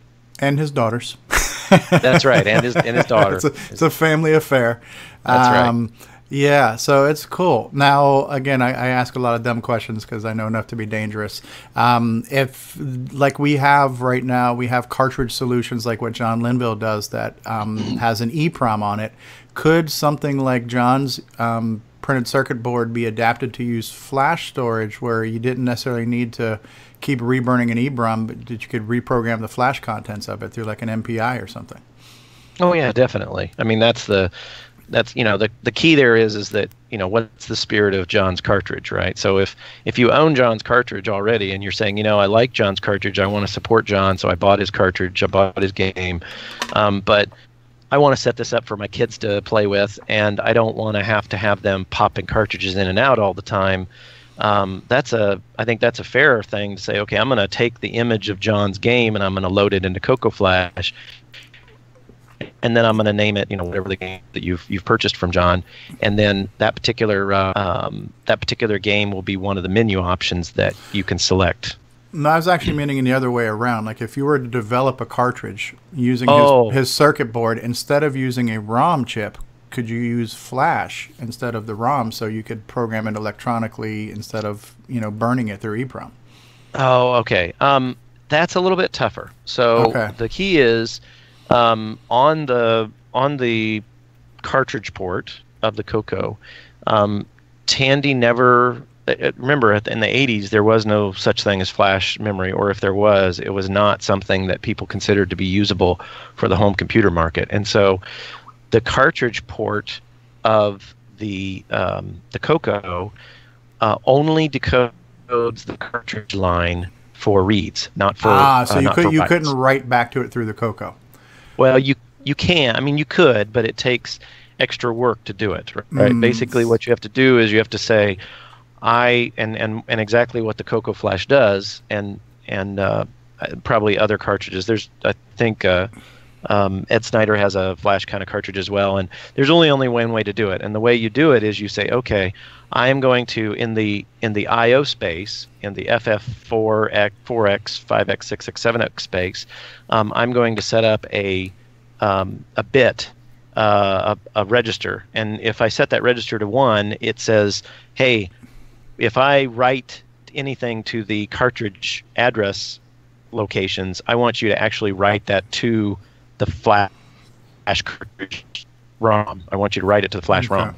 The reason you can't do that normally is because the flash ROM, it sits into the same space as RAM, right? And so the cartridge doesn't know whether you've banked RAM in or you've banked the cartridge into the address space. And so basically you have to cheat, and you have to tell the cartridge, I did this in the gimme, I banked, or I did this in the SAM or whatever, I banked the cartridge in, and I'm going to tell you that I've banked the cartridge in, and then when I write to this specific place, you can assume that I'm trying to write to the flash ROM. So go ahead and send that write onto the flash ROM.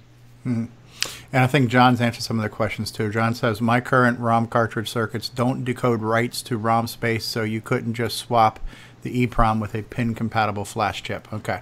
Yep. So, yeah, I was just trying to think of, because I think that's the one thing that has been brought up too. I think like even Nick Morentis or somebody else was saying, like if I was going to put something on a cartridge, and what happens if we want to make changes to it? Where if it's a disk image, you can roll out the updated disk image, but if it's on ROM, it's not easy for the average consumer to update the ROM, but if it was flash, then theoretically it could be done. Well, and the nice thing is, with a cartridge that is flash ROM, not this big a flash ROM, but let's say that Nick writes a game and it's 512K. Well, 512K is a size this big right here, and so that's not too big. And you can buy a 512K flash ROM for maybe 50 cents, right? And so if you put a really small CPLD on it, you can write the logic in the CPLD that says, okay, I want to be able to write to this flash cartridge, and I still want to make an economical PC. I think Nick's, he can speak for himself, but in conversations with Nick, I think his concern, he wants to make it easy as possible for him to distribute his product to as many people as possible. And so discs and disk images are a little easier for him to distribute. And I'll be honest with you, burning a disk, or not burning, but writing a disk is cheaper. It doesn't require as much upfront costs as making a cartridge like this, right? Making a cartridge like this, even if you go down to a cartridge. So this isn't a CoCo cartridge, but it's got the same idea, right? All through hole, and it's forget this thing here, but you got just through hole, and maybe you got this big area right here, and you put a flash, or not flash, but a regular EEPROM there. John can probably have 100 of these boards made for $2-3 a board, but that's still $200, $300 or whatever. Whereas Nick can buy a batch of new old stock discs for what? He can buy them in packs of 10 for maybe $10 a lot, and he's got less upfront cash that he has to put out in order to build a cartridge or to deliver a game. Yeah, I just think there's obviously some benefits to having a reprogrammable medium versus the read only, but the application and the implementation, I guess, as John Linville would say, your mileage may vary. So that's right. That's right. That's cool stuff, though. How long has that product been around in the community, the CoCo Flash? I got it into circulation, I believe it was at the end of the year, last year, so just basically 2017. It's been on the market since early 2017. Oh, okay. Okay. So very cool. So- cool And I stuff. have to say, I like mine. well, I'm a satisfied customer. That's great. Awesome. Yeah, I liked hearing your philosophy on customer satisfaction. That you want to, you want people to trust you and your products and your service and things like that. And so that kind of commitment to quality and satisfaction are some kind of old school values too. Since we're dealing with some old school technology, so it's nice to know that. Not that anybody else doesn't also follow that mantra, but it's just kind of nice to hear you say it. Mm-hmm. Well, I'd be surprised. I mean, like I said, I've been offering things for sale since 2004. So it'll be 13 years. This year will be this is my 13th year of being in business, and there are a lot of people who I don't advertise, but they like, hey, you really need to start your journey by checking out Jim's product line and whatnot, as opposed to going piecemealing it through eBay or whatever. And there are people that sell stuff cheaper than you can, than I can sell it at. But a lot of those folks who don't, who try to sell things a lot cheaper, they end up not sticking around, or they don't add in any kind of margin into their product line to support the things that might happen. Right. So this is something anybody can order now. Do you have an inventory of this right now? If somebody wanted to order some that you could fulfill, or do you need a lead time to get some of these ready? No, I have all the products I sell. As I indicated in the podcast, I don't hand solder. I know Ed's got some videos where he shows hand soldering and whatnot, and that's great. But I don't have the capability to do that and do other things. So I went ahead and I professionally have my stuff professionally assembled. And so as part of professionally assembling, it's cheapest, or not cheapest, but it doesn't become economical to do things unless you do 100 units. Okay. So anyway, I have stock of most everything here because I buy them in 100-unit batches, and right now I've probably got, I don't know, I've got plenty of stock of CoCo Flash units left. I think I've sold probably, seems like I've sold maybe half my first lot, so I've got some ready to go and available. So is go4retro.com, is that where people should go to see this? Yep, go4retro.com. I'll switch over to that for just a second. So here's your website. So Retro Innovations, which is go4retro.com, and I also have this in the description of this video. So here's a picture of you, and from your homepage, where do we go to click on Buy It Now type stuff? Hardware design or products in action? Up at the top, there should be a thing that says store. Online way store. There Online you store. go. Find it. Okay. Yep. Okay. Well, no, right up at the top. In there, say something right up. Online store. Here we go. Yeah, there you Retro go. Innovation. So it's store.go4retro.com. There we go. Yep. Okay. So here we have an expander, 3-slot cartridge expander. We've got Commodore disk cables. We've got Zoom floppies. We've got CoCo Flash. We've got IC headers, VIC-20 MIDI cartridge, Super Pet OS 9 MMU. You got all kinds of goodies here, huh? That's right. And that's something I learned by listening to the podcast, is that you originally started off in the Commodore world, and you're somewhat new to the CoCo world, which makes it even more impressive.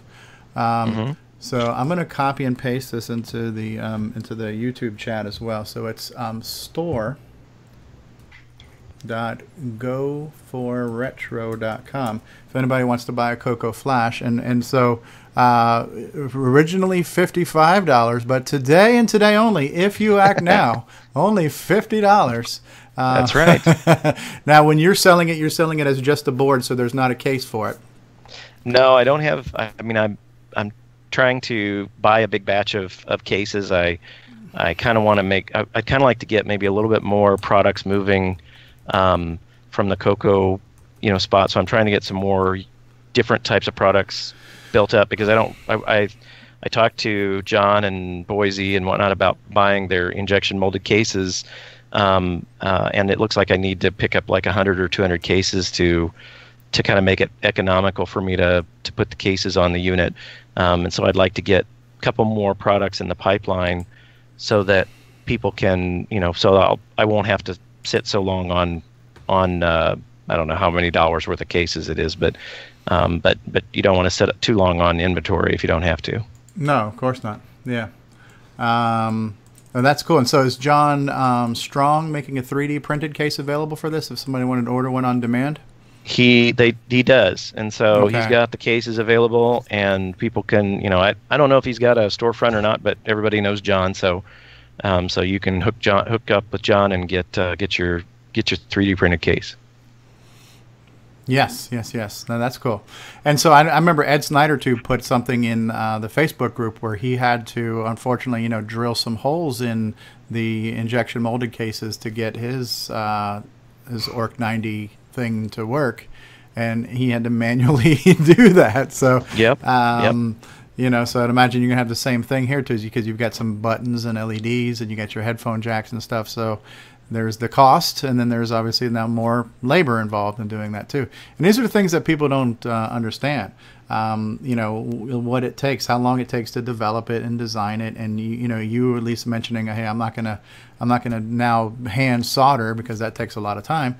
But in any case, there's still an expense even when you outsource that.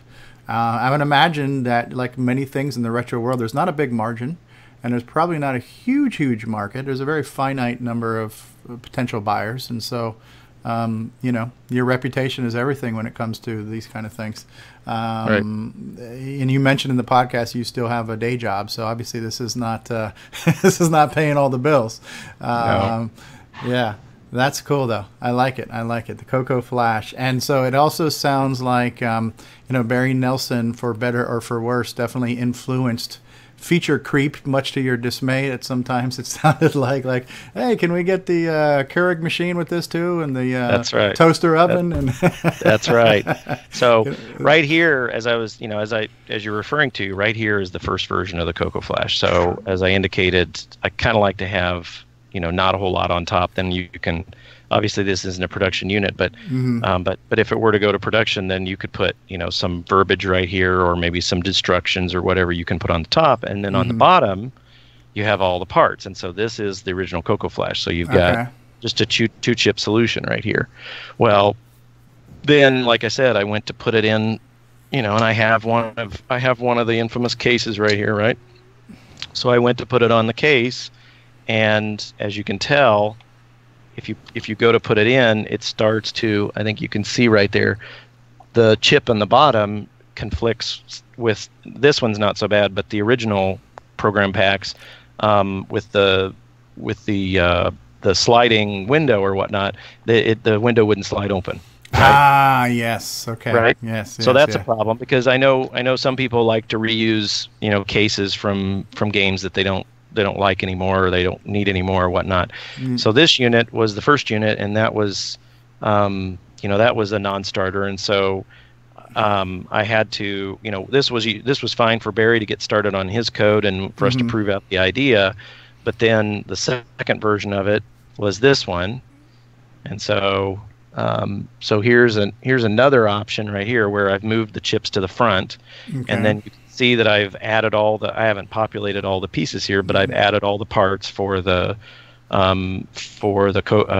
Orchestra 90 capability, and that was, I was driving back from Kansas City after dropping something off, and Barry called and said, hey, I think it would be great if, from game perspective, if people knew that if they wrote a cartridge game or they wrote a disc-based game, that they had some indication that it would be relatively easy for people to have access to an Orchestra 90 so that they could write the game to support Orchestra 90 capabilities. And he said, so it'd be really nice if you could add this capability on. And I stewed about it for a little bit, but to be honest with you, this particular board here, I mean, it didn't have a lot of room, and I wasn't taking full advantage of this particular chip. And so one thing you got to understand when you develop cartridges is you pay for the amount of square centimeters or square inches of board space, whether you use it for anything or not. Sure. It's real estate. That's right. So it made sense to implement on here, and then of course, that was pretty much all of it. And then you see right over here on the corner, this was this last minute addition of things where Barry was telling me about the blue-green artifacting and how you have to sometimes press the reset button all the time in order to deal with that. And so this was a circuit that I came up with to try and allow the opportunity to have two different kinds of resets. And so this is the reset line right here. And what this does is this says if you don't hold the reset button for very long, I'm not going to actually reset this unit. So if you just tap the reset button, then it'll just reset to the same game. Whereas if you hold the line a long time, you push the reset button a long time, then I will actually reset to the menu. And so that's what that is right there. Well, how important was that when we've got a reset button in the back of the CoCo if we just needed to fix our artifact colors? Or is it factor into needing to stay in the flash bank that we're in? If we hit reset on the CoCo, we lose that bank? Or no, what I'm talking about in the reset button, neither one of these buttons are the reset button. The button I'm talking about is the reset button on the back of the CoCo. Oh, it is. Oh, it is. But that reset button is now tied in through glue to this cartridge too. That's right. Okay, because when I heard you, when I was listening to this on the podcast, I'm like, well, why did we even need a reset button on the cartridge when we've got one on the computer? But now it's not a physical button; it's more of an integration of that button to this cartridge. That's right, because the buttons here have another function. So one of the functions that a cartridge board has to have is it has to have a way to bypass the auto start functionality, right? Because if you were to put into the ROM a bad image, so you've written a bad image to the ROM and then you reset your machine, how would you ever be able to get back to this unit to be able to reset it and put a good image in? Okay, so that's like putting tape over one of the pins, right? Like that's right. That's right. This was the way of not having to put tape over one of the pins. That's a high-tech piece of Scotch tape right there. Yeah, right. Okay. That's cool. So that's we cool. did. So now Barry also wanted a functionality. He said, I think it'd be easier. Some people may want to hold the reset button a long time, but some other people may want to just be able to quickly get back to the main menu. And so this button over here, if you hold down this button, the button on what would be the left, I guess, and you press the reset button, then it will also automatically go back to the main menu. So we have a couple different variations there. Okay. So, but that's that unit, and then of course, like I said, the production unit looks very similar to this. So here's the production unit compared to the non-production unit, and you could say they're almost identical. The only thing is, this capability of the little FET and everything that was over here, that's integrated on the bottom of the board. Okay. So you don't see it. Right. And so Ed Snyder's version of this board has a lot of this capability rolled into the CPLD as well, but I didn't have a lot of extra I/O lines available. And as Bill had indicated, you start to run out of capabilities on these chips at some point. So I was running out of both the logic elements that are in here, plus I was running out of pins to use. So I chose to implement the Orchestra 90 the way that it's implemented, more like the way it in the actual cartridge, the original cartridge itself. Where this is just regular TTL chips right here, and these are all the resistors that you see if you open up an Orchestra 90. So that's all the same capability there. But it takes a while, and every one of those iterations, that's a board run. You heard Bill. I would, if Bill's still on, I would say, dude, we got to talk, because 3 boards for $80 is too much money. I usually pick up a batch of 10 boards for like $50. So there's a little bit cheaper places to get boards, but in any event, that's one of the things. And I think the other thing to note is that here's the advantage to a CPLD. So like you indicated, I do Commodore stuff. So this is a Commodore network card right here, and I've had this in the market for a number of years. And so it looks, like I said, there's nothing on the top, but all the important stuff is sitting here on the bottom, and it's all TTL chips and then the big chip that does the Ethernet.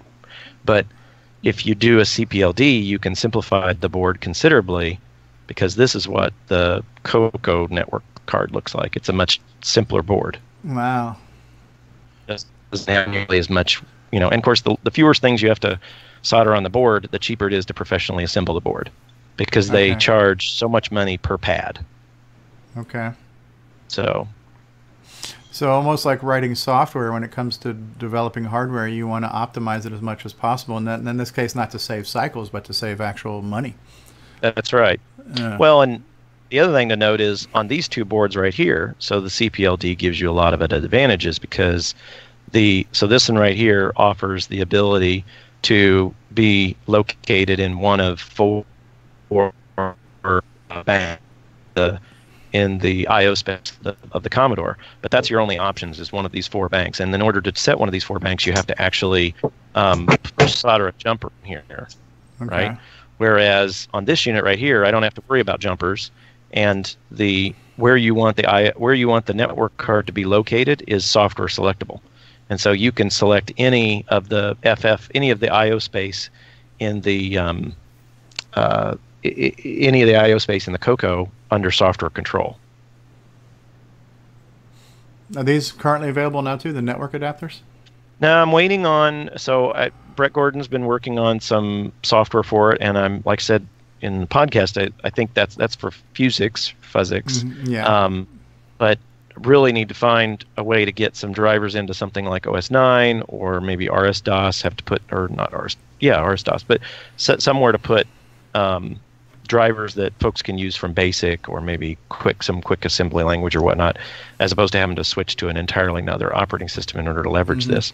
So that's the thing I'm basically waiting on in this. I did this as a prototype because Brett really wanted to try out doing Ethernet programming, and I already had this design. So this design right here, it was easy to transfer it over and implement it for the color computer. Now, the actual bus connection right there, the cartridge slot thingy, is that something you also have to design from scratch to match up with the bus connector, or is that like a ready-made part that you can just add on to? I had to design this one because, and let me show you another cartridge, because I noticed after I got those first cartridges done that the CoCo puts their 5-volt line, they make it shorter than the rest so that you don't get power until all the other pins are connected on the cartridge port. I assume this is here in case somebody were to try to accidentally plug in a cartridge while the computer was on, right? So that's a little bit different right there. But the nice thing is these are standardized. So every one of these is 2.54 millimeter away from each other, or 1/10 of an inch. And so I have a library that has a part that's almost like this. So I just had to. The part I had was 44 pins, and so I just chopped it's 22 pins per side, so I just chopped 2 pins off of each end, and then that I was able to create a new part, which is the CoCo part, and then I assigned all the signals. So over here's reset and so forth. I assigned all the signal names to it, so that when you just start a design, you already know what all the chip signals mean, the address lines and data lines and so forth. Very cool.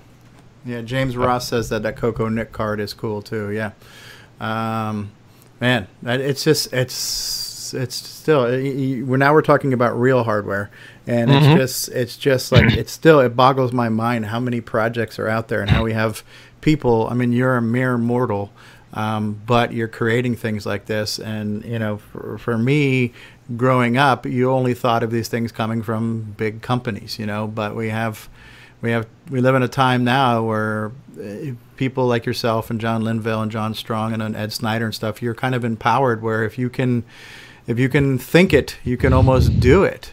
And the ability to do it is within reach, both technologically and financially. It's just hard to come to grips with sometimes, but it's exciting, that you can imagine things and develop things and test them and then have them made, Well, I agree. If you look out on the internet from long ago, so if you go on the internet and you search for Power Glove serial interface. So if you remember, Nintendo used to have a thing called the Power Glove, right? Yeah. And so when I was a senior in college, actually between my junior my senior year, starting the senior year, and and culminating as I graduated from college, I developed an interface to hook the Power Glove up to a PC or a Macintosh through a serial port.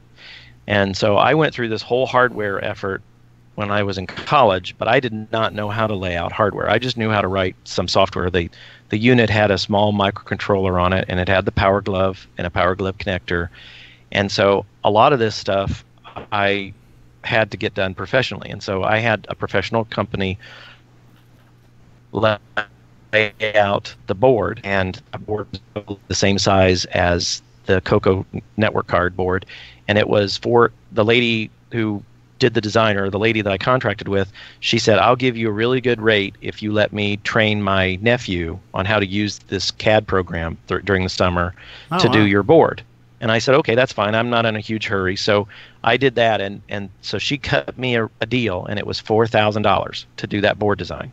Okay. And then when I had a company that did the manufacturing and assembling of the units, and they were $60 a board to assemble them, and that was 100 boards at the time. Wow. And that's your cost. That's wholesale.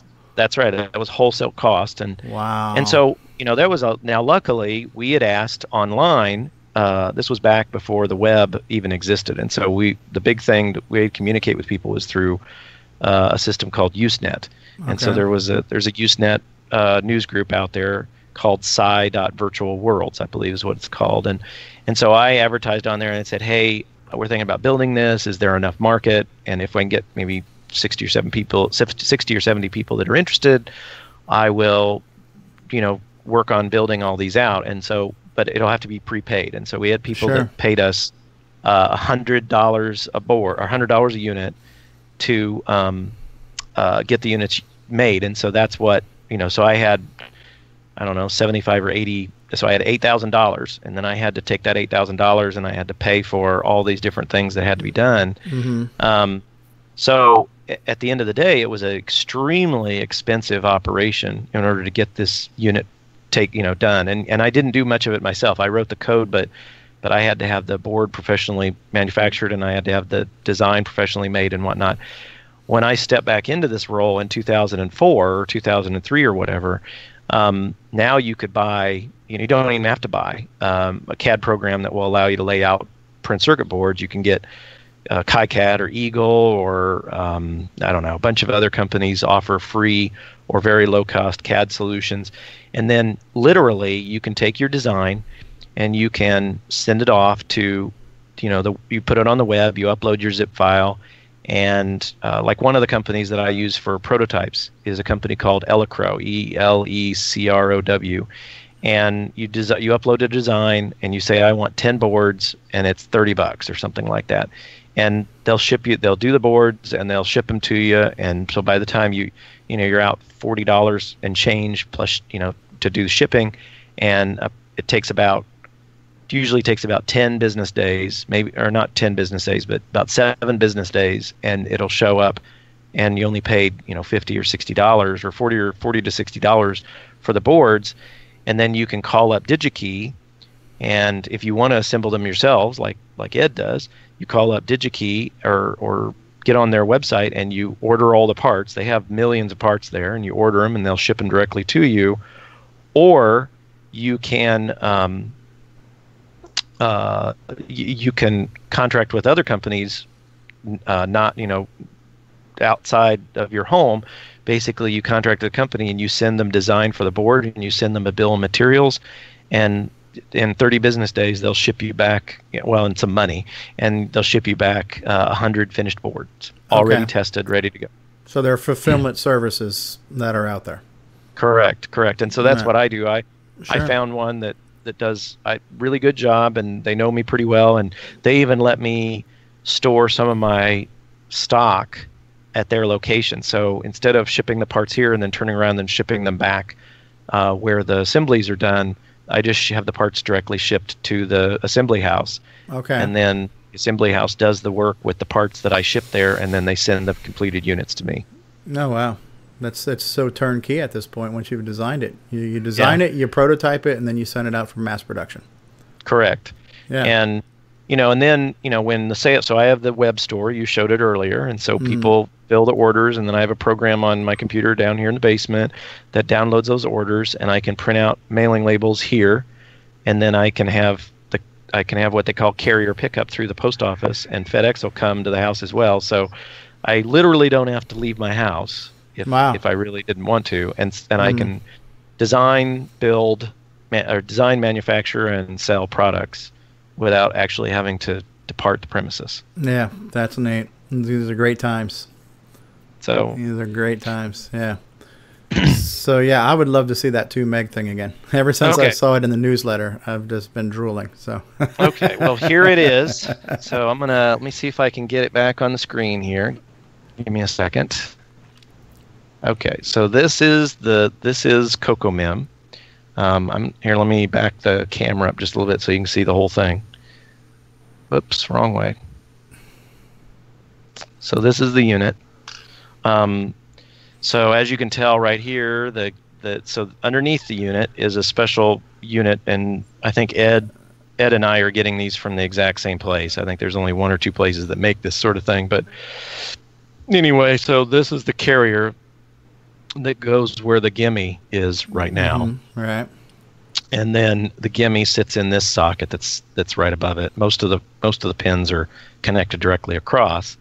And then over here is another CPLD, and this CPLD decodes the address and data line functionalities necessary to implement the SRAM. So this uses SRAM instead of DRAM, like the 512K, the original 512K unit from Radio Shack or in the day from the competitors used DRAM. Sure. But like Cloud9's Triad's now SRAM. Triad, that's right. Triad is SRAM, and Triad does a similar thing. It has a CPLD and some RAM chips as well, but it plugs into those 2 pin header connections that are on the CoCo motherboard. Right. This does not. This plugs directly into where the gimme plugs in. Okay. So, and then what are the pin headers that are on the top of it there? These are just for testing. So this is how you program the CPLD. You use this programming head right here, and these are just extra pins that I had available to use for testing. So so the finished unit won't have any of that. Okay. Right? It won't have any of those things. Right. And then it won't have these items over here. It'll just be this, and the chip the carrier underneath, and the voltage regulator. Would the board get a little smaller, or is it still going to have that little extra extension off to the side there? It's possible if I move to a 4-layer board. So I'm thinking about that. But the problem is here is you're running into a problem of real estate. So if you and I can bring it over and show it on my CoCo 3 because I've got the screws out of it, and so I might just position and pivot here. But the problem is that this can't go any further out here because you've got the keyboard connector right here. Right. Okay. And this can't go much further up here beyond this point right here because you have the RF modulator that sits right up here. Okay. So you've got a little bit of space over here, but if you go over here, then if somebody has the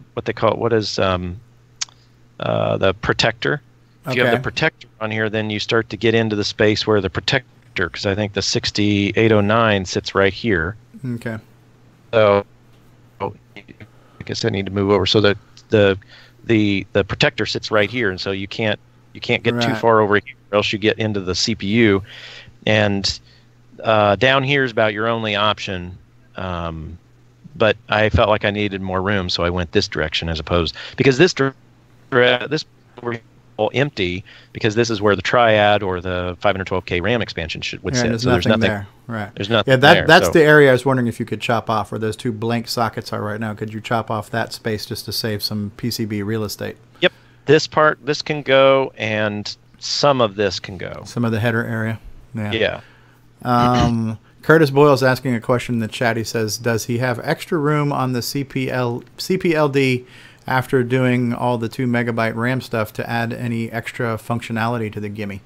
And the answer is yes, I do. However, a sound chip. A sound chip. Right. I mean, you could do and you can. I thought about that. You can put there's quite a bit of functionality left on this because in order to, so here's a case where on this particular chip, and I don't think you can tell, I can flip over to the, let me flip over to the scope here, but so let me. That's amazing too, talking about technology now. Yep. The fact that we have this microscope. Yep. Amazing. Let me see. It's not updating, so I'm going to try and, I don't know what it had it, and now it doesn't. So I let see me see. IC3 on there. Is that not what we're looking at? No, that's the CoCo Flash. So okay. let me check it real quick. But anyway, this unit right here is what's called a. So when talking, he was talking about logic elements in a CPLD. The discrete unit of work is called a macro cell, and so this has 288 macro cells in it, which is not a ton, but that's a good number. The CoCo Flash implements all of its functionality with 144 macro cells, but I didn't choose this 288 macro cell unit because I needed the 288 macro cells. I chose it because I needed all these I/O pins, right? Okay. And this was the chip that, so once you need to get to this 144 pin chip, you have to go up to 288 macro cells. So in this unit right here, I think I'm only using like a third of the chip, and so I have lots more space to do things. So there's a possibility to do that. However, and I know Curtis keeps talking about this, and I think it's a great idea. My goal was not to produce this unit, right? So as we've already indicated, this is not the final form of the board anyway. Sure, so sure. This stuff should go away, and these things should go away, and this should be made smaller anyway. One of the things I need to do is I need to start designing with FPGAs because they offer even more opportunities. And if you're going to be pulling the gimme out of the socket and you're going to be putting something in its place, it would be, as Curtis indicates, it would be best to have as much functionality on the board that you put in the gimme slot as possible.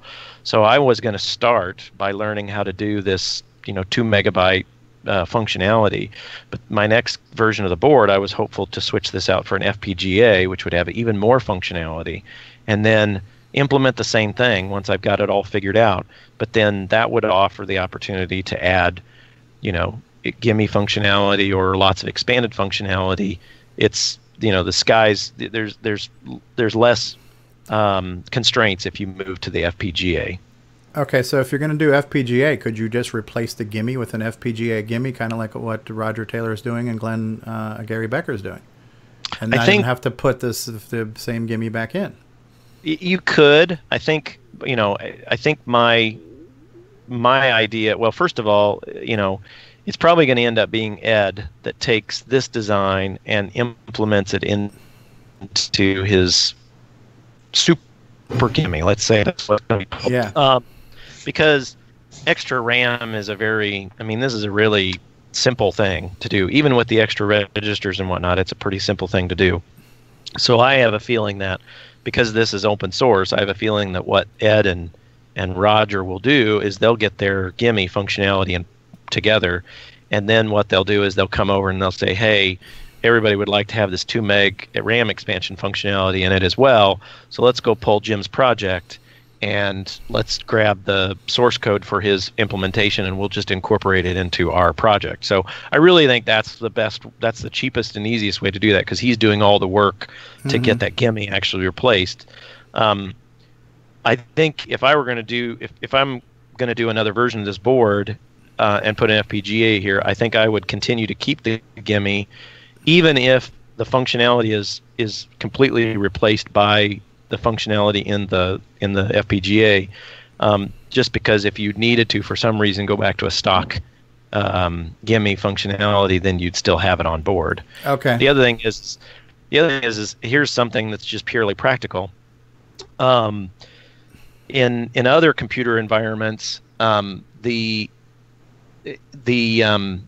people will say, hey, I got this replacement, and so you can take your initial chip out and you can put it off to the side and now save it, because you might want to put it back later on. So save it, and you can replace it by putting my board in or whatnot. Okay, well, what happens to that chip, right?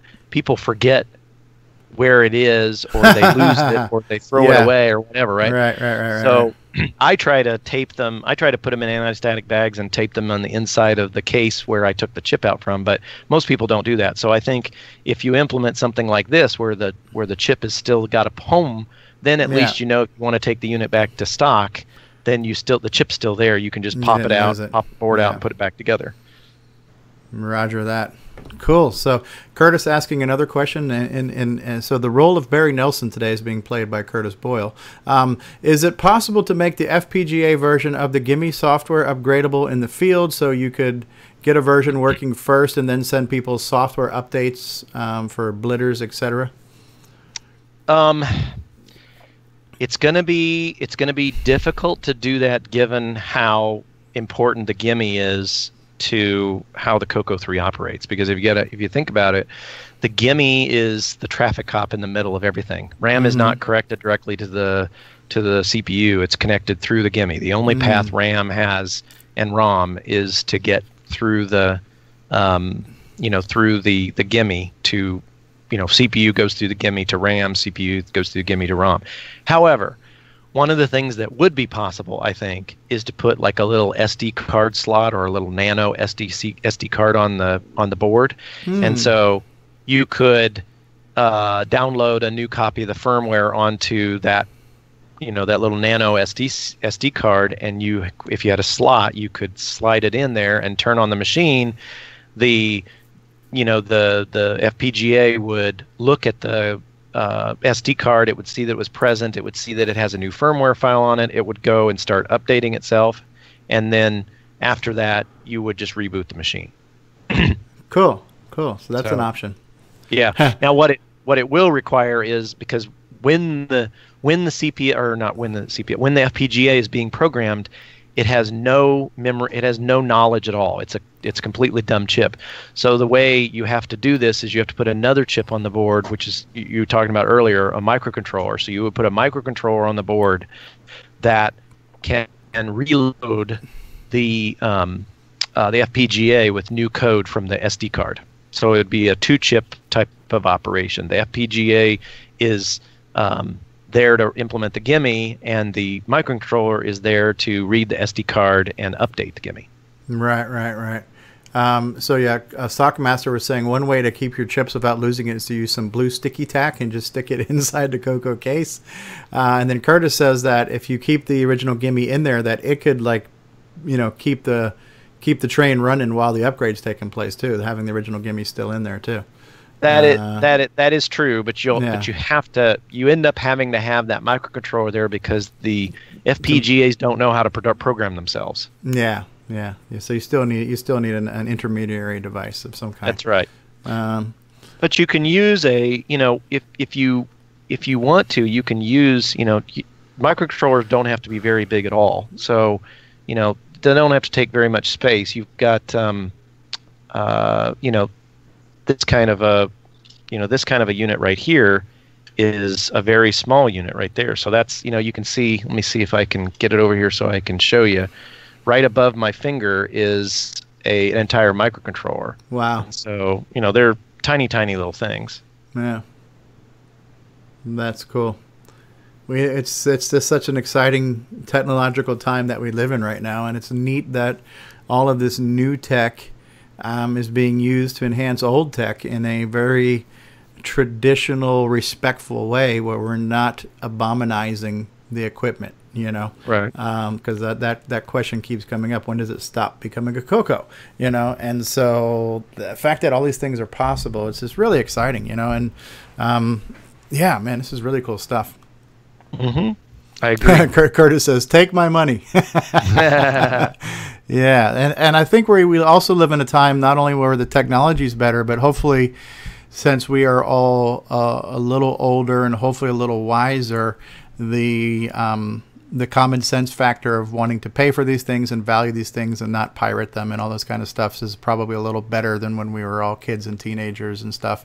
Where if we haven't learned by our mistakes back then with piracy, if we don't support our community and these projects and the people making them, they just won't exist. And what's your experience with that? Obviously, you've been doing it now for a number of years, and you feel like you're getting the support from both the Commodore and the CoCo community, correct? I do. I think people they have more discretionary cash. Obviously, there are some products that sell better than others. So things that are related to games or they are related to sound are very important, and there's a lot of uptake on those types of products.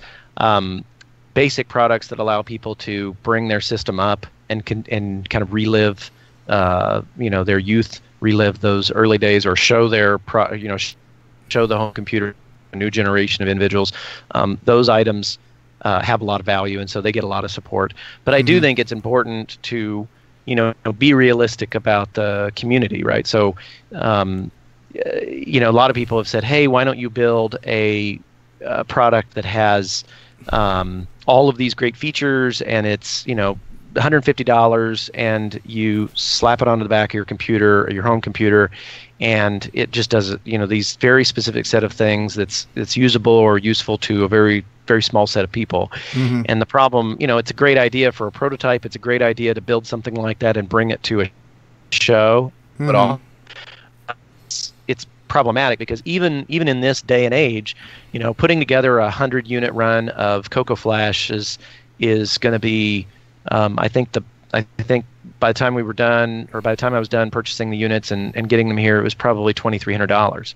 So you can't afford to have too many of those types of solutions sitting on the shelf with people that don't want them. And like I said, that's not that having people not buy those types of products is not necessarily an issue with the community. It's an issue with the fact that you didn't build something that they were really interested in buying in the first place. Right. So I think you have to be rather harsh about what it is that you think the market is going to that they're going to want and they're going to be willing to buy. Some people I know, anytime something new comes out for a classic machine, they buy it, and sometimes they have no intention of using it at all. They just want to support the community, and those people are great. They're the unicorns of the community. But the unicorns, like the Apple mentality. And every time the Apple releases a new whatever, I gotta have it, right? That's right. That's exactly right. Yeah, and so they'll do that. Yeah. I need to take another quick potty break. I don't know how much time you have left, but I would like to pick your brain a little bit on some of the discussion you had on the podcast, as well as about sound options and sound fragmentation, which also kind of ties into what Nick blogged about for a little bit. Is that cool with you? You got a little bit more time? I do. I'm fine. Okay, I'm going to run some more of the commercials through my XSplit so people will see something there, and I'm going to mute Skype so they won't hear you guys talking, and I'll be back in like 2 minutes again, too. And thank you so much. I really appreciate this. Okay. I'll be right back. Hey, what's going on, everybody? It's me. It's Original Gamer Stevie Stroh. Gameplay goodness. Gameplay goodness. Hey. Gameplay goodness. All right, people.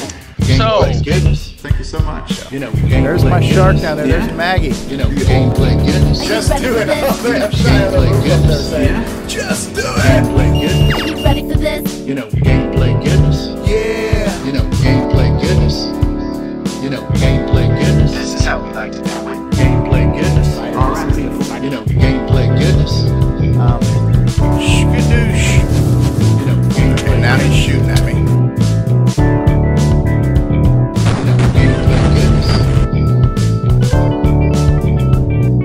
Gameplay goodness. Gameplay goodness. Drop it low. Gameplay goodness. All right, people.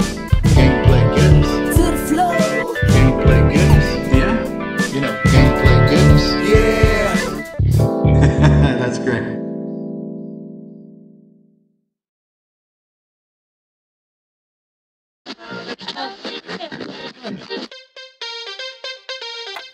At home, at the beach, in your car, at the shop, at the office, anywhere you enjoy fine audio programming.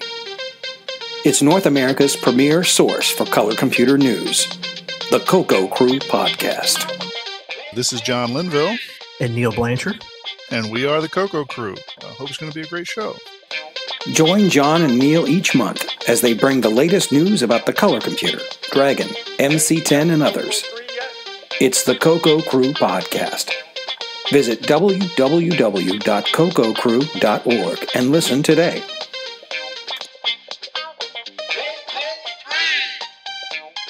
You're listening to the CoCo Crew podcast.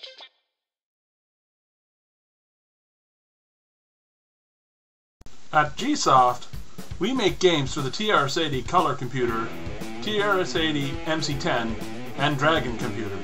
Our basic games cover the range of genres from arcade, to text adventures, to simulations, to 3D dungeon crawls. This is our latest puzzle game from Japan, Fruit Panic. So come on and drop by our website and download our latest games. Gonna stop fun, beat smooth, like landing a plane in Top Gun. Split you in pieces like the Triforce if you think you're cool. Wise Ghosters building in Ghostbusters on Nintendo names. Ooh, playing Warcraft and Diablo. I get hexed a lot. Is my audio working? Crossed out an extra lot. Yeah. Your audio is working. Now. Hey, John, how are you? Doing all right. Before we move on to more of this hardware discussion, I do want to change gears for just a minute. And by the way, how many people have had a chance to listen to the most recent episode of the CoCo Crew podcast? Me. Yeah. I have. The level of Myro productions this month, we've gotten more Myro per square inch than we've had in many, many months' time. And not only do we get a lot of Myro, and yes, it will catch on, but we got these Myro productions with much more members of the CoCo Crew in them as well. So it's not just a bunch of voices that sound like Mike Rowan talking, right? So I asked him to send me the files, and he sent them to me. So I thought we'd take a minute here and play some of these latest, greatest Myro productions. And there's so many. It's like, it's like trying to pick your favorite stripper at a nightclub. You just can't do it, So one of the ones that I just loved was like the CoCo Renew. So I'm going to play this for just a minute. And I think I've got system sound shared so you guys can hear it too. Let me know if you hear this.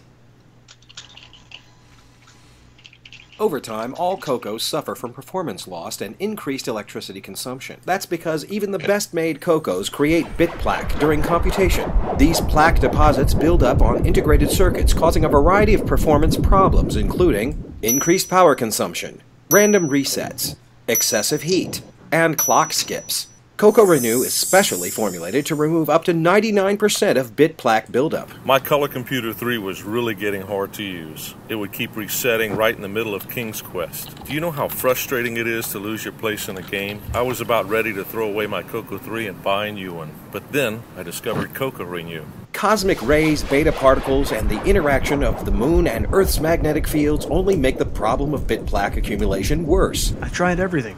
I reseated chips, I replaced caps, I even replaced the transformer. Diagnostics all passed, but my CoCo was still randomly locking up. I was getting so frustrated, I couldn't even sleep. I started to drink heavily, all because I couldn't figure out what was wrong with my CoCo. My life was beginning to spin out of control. But then life changed when I discovered CoCo Renew. CoCo Renew's patent-pending formula not only removes bit plaque, but also protects your computer from future plaque buildup. Since using CoCo Renew, my system is rock-steady stable. One application of CoCo Renew, and it's like a new machine. Find your GPS coordinates and look them up on the easy-to-use Lunar Magnetic Calendar. This will tell you which day of the month to use CoCo Renew. Then simply disconnect the transformer and the keyboard from your CoCo's motherboard. Slide it into the included Perspex tray and gently pour CoCo Renew over the motherboard until it's entirely submersed. Place the cover over the tray and leave for 24 hours. Remove the motherboard using the included tongs and gloves. Rinse the motherboard gently with a garden hose and allow to dry for 24 hours. Now place the motherboard in the included striped Mylar envelope. Seal it and place it in a dark area for 3 days. Gently remove the motherboard from the envelope and scrub with denatured alcohol using the included brush. Gently rinse the motherboard with a garden hose and allow to dry for 24 hours. Now find the Julian date on the Lunar Magnetic Calendar to find the best time of day to reinstall the motherboard. Reconnect the keyboard and transformer. That's all there is to it. Now your CoCo will perform like new. No more resets. No more lost games. No lockups, it runs cooler. and I've started to attend AA meetings. Don't throw away your color computer. Renew it with CoCo Renew. Thanks, CoCo Renew. And coming soon, CoCo Renew PAL, Dragon Renew, and MC10 Renew.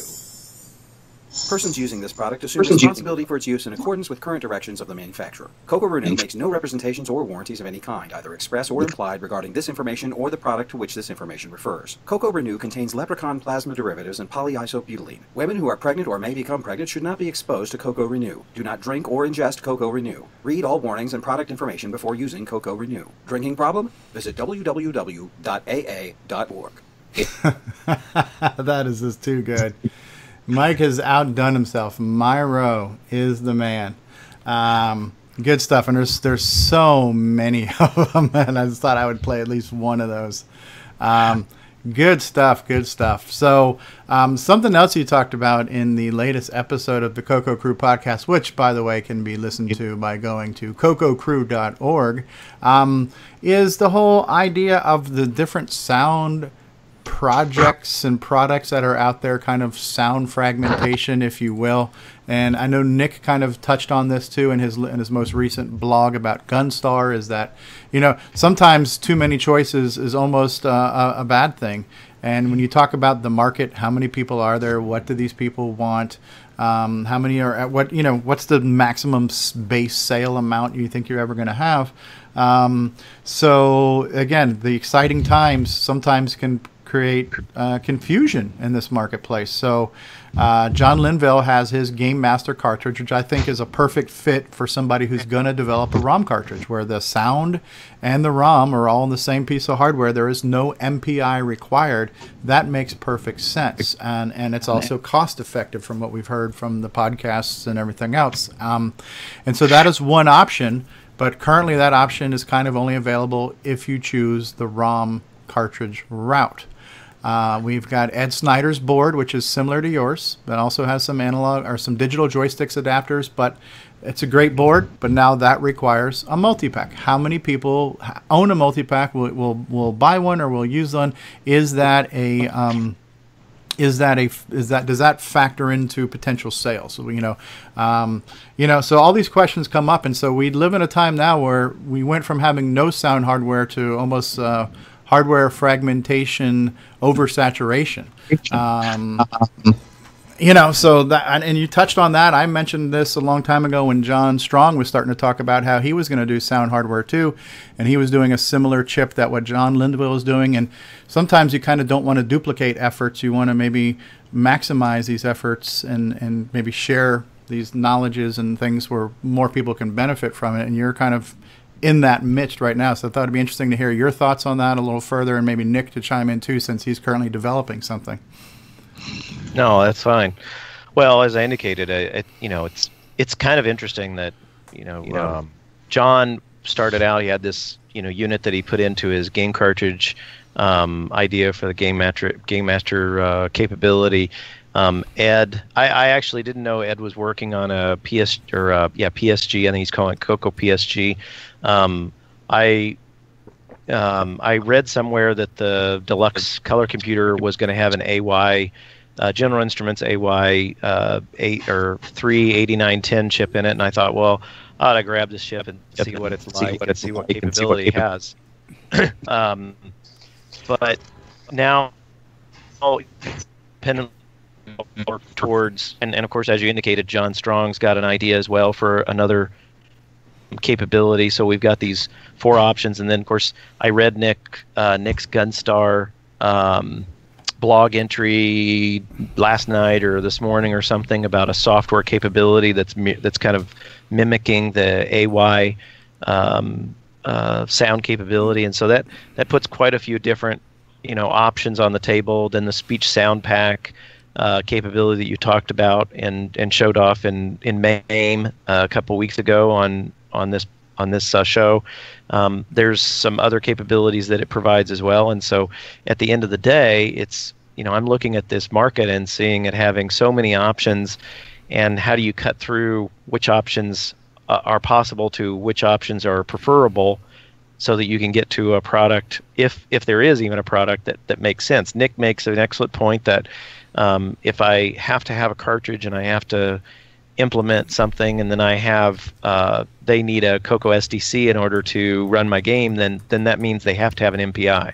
There's no way around it. And what if they don't have an MPI? Then that's just the end of that discussion. So it's a struggle. I have sitting right here. I had it on the earlier. I was showing it off, but this is actually version 2 of a CoCo PSG type product.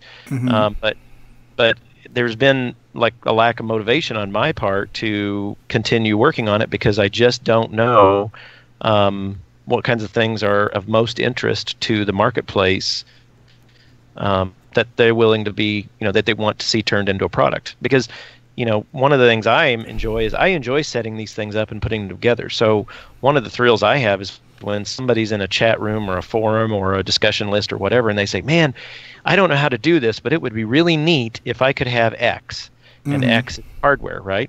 Well, then that's a challenge and an opportunity for somebody like me to say, ooh, I wonder if I could do that, because I can do it, right? So, if I have some time or the topic interests me or whatnot, I might throw together some hardware very quickly.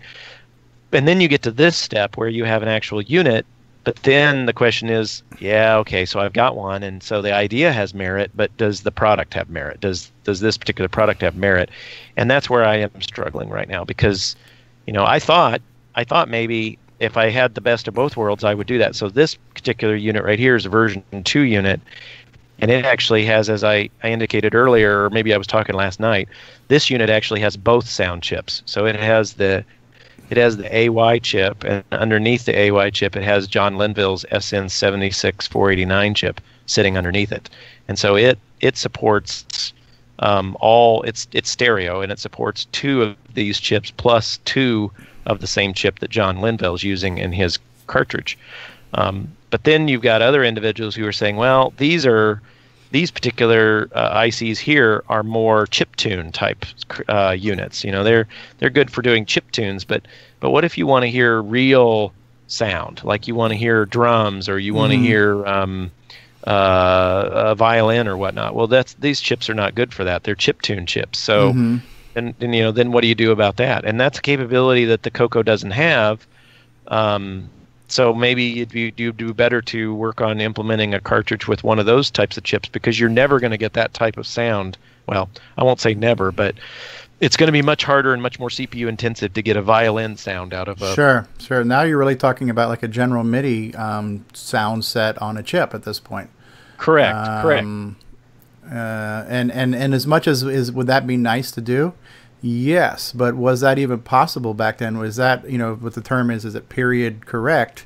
Could we have had that chip in the 80s or late 80s on the CoCo?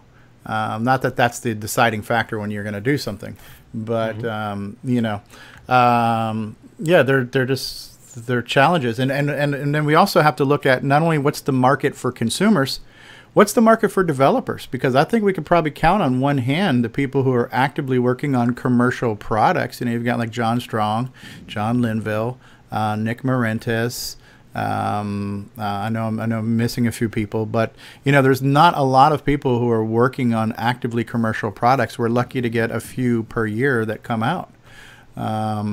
So there has, not only is there a market for the consumers for the hardware, but there has to be a market for the developers and to create the products to use this hardware, and that's an even smaller market when it comes to the people that can develop for it. No, at the moment, anyways. You're right. The problem is that I see the problem, and I'm sure I'm not the only one that sees the problem, but I'm not really seeing necessarily a quick and easy solution right now, because like I indicated, and I've indicated things, a product out that's a greenfield, so a sound cartridge, let's say. If you bring a product out like that, then people typically aren't going to buy it until there's software that takes advantage of it, and people probably aren't going to develop for it until they know there's people that own it. Right. It's the chicken and egg thing here. Correct. Yeah. Yeah. And I think one of the things, I don't know, Nick, when you want to chime in, but you were also saying, well, if I was going to develop for any type of external sound, the minute you use external sound, because it has to come in on one of these cartridge lines through the bus, it automatically disables the DAC, so you can't use your own sample mixings with synthesis? Yeah, I think I mentioned that on the blog. Yeah. I was hoping to be able to support the DAC so that everyone has access to the digital sampled sound effects that I do at the moment. And if you have a card, a sound card, it can be mixed in with that, so you get the best of both worlds. So, but unfortunately, you can't mix the two. It's one or the other. Yeah, that's just that's a limitation of the CoCo cartridge slot, then, right? Yeah, that's a design limitation that Tandy added. Infinite Tandy wisdom, right? It called it a feature. So at the end of the day, if I was, it's easy to put in a request and to put the wish out there. It almost sounds like if the CoCo SDC had a great synthesizer and DAC capability that could come through either on the same line or at least have like a stereo headset out that did mix them. That might be the best of all worlds, where you don't have, you can put everything on a disk image, have like Orchestra 90 DAC and a synthesizer on the same CoCo SDC card, and then boom, problem solved.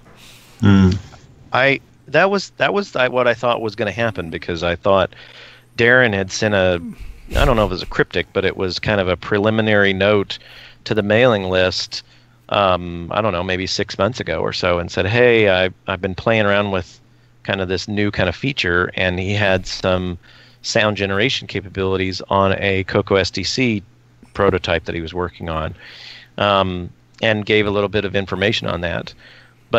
But I didn't hear anything more about it, and then later on, I think Nick communicated to him and asked about, what's the production status of that kind of capability, and the indication I heard was that he wasn't going to move further with it. And so that kind of is, that's a challenge, right? Because you're right, it would be probably best to put that kind of capability right on the CoCo SDC PCB itself. Yeah.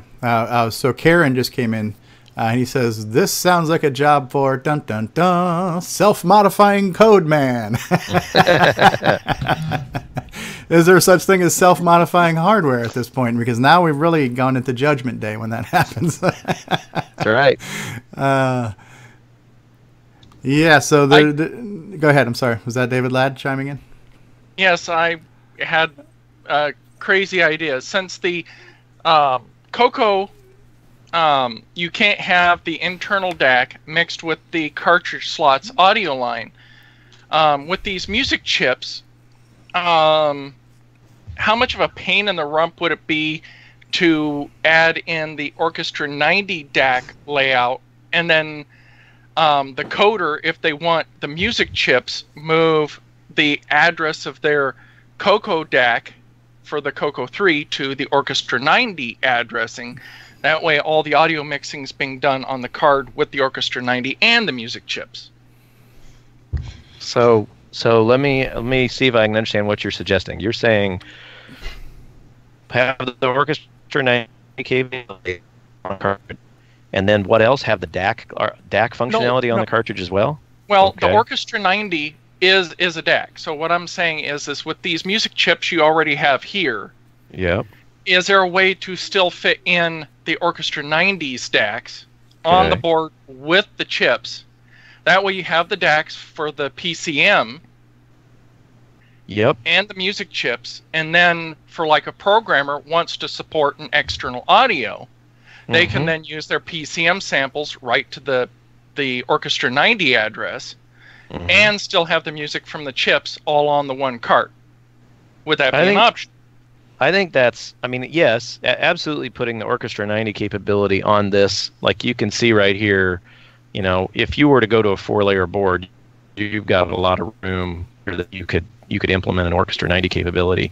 The question I think you might even be able to since the DAC is just a specific location in memory, and you can see that location in memory on this cartridge, you may even be able to hijack those writes and have them go here. The only thing you wouldn't be able to do is you'd have to find a way to tell the selector, don't use the internal DAC output, use the output from the cartridge.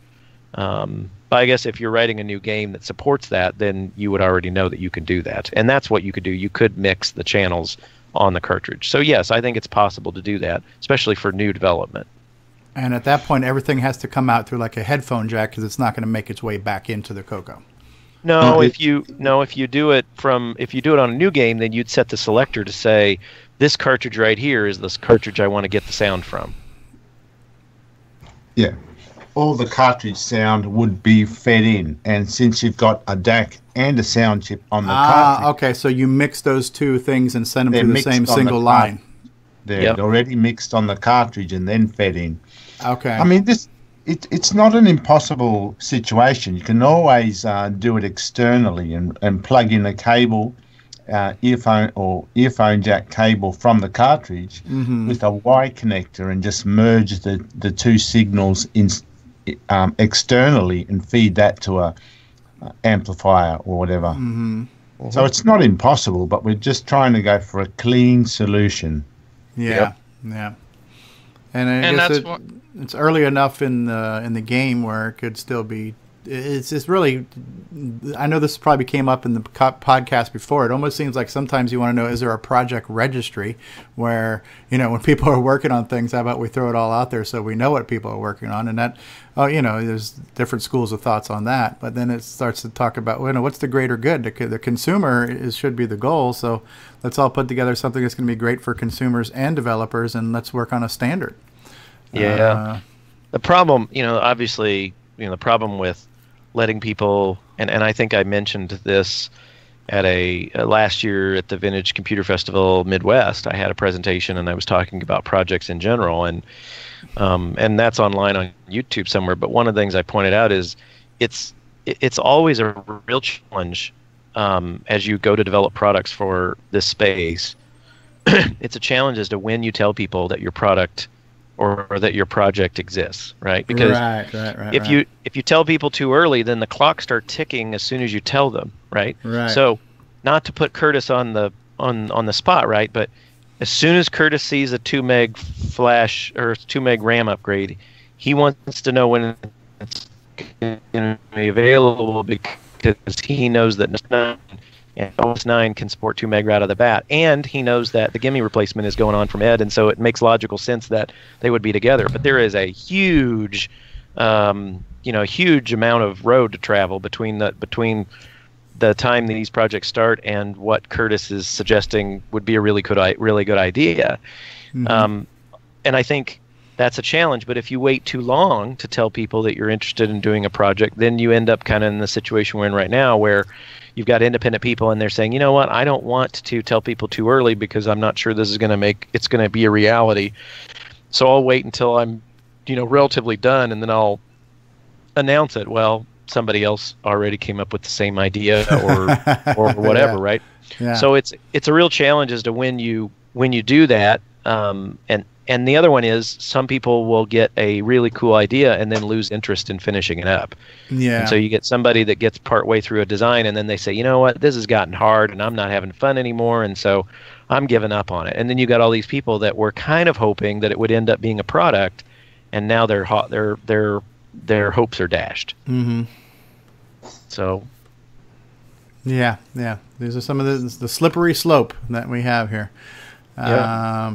The good stuff, though. But, I've kind of been aware of the whole concept of the retro community in general and the CoCo community for only about 2 years. And I've been nothing but amazed about what is going on in both the hardware and the software space. And now even more of things like FPGA and stuff like that. It is impressive that we have people who know how to do these things and who do these things. And They do come out pretty frequently, and everything is pretty reasonably priced. You know, you were alluding to, you know, there's a sweet spot, and you know, $50 is probably that price. And you know, I'll buy just about anything for $50 because that's an adult. I got adult money, and that's an adult purchase. But when you get more than that, then you have to, you know, justify that to the significant other, and you know, so you know, yeah, you know, because CoCo, right? We'll just leave it at that.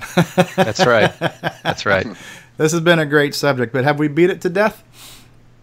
It's fine by me. Yeah. If there's anybody that has more questions, that's fine. Otherwise, happy to be done. John's been here. John Mark Mobley has been here. I don't know if he said too much because I had paused my sound a few times. John, anything you want to say? And we're very happy to have you here from Glenside. The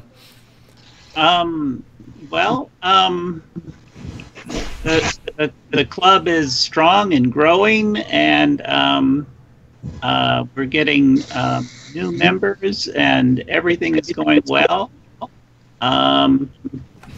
Jim, I talked to Jim Brain at one of our get-togethers, and he recommended that I try something called Verilog Icarus.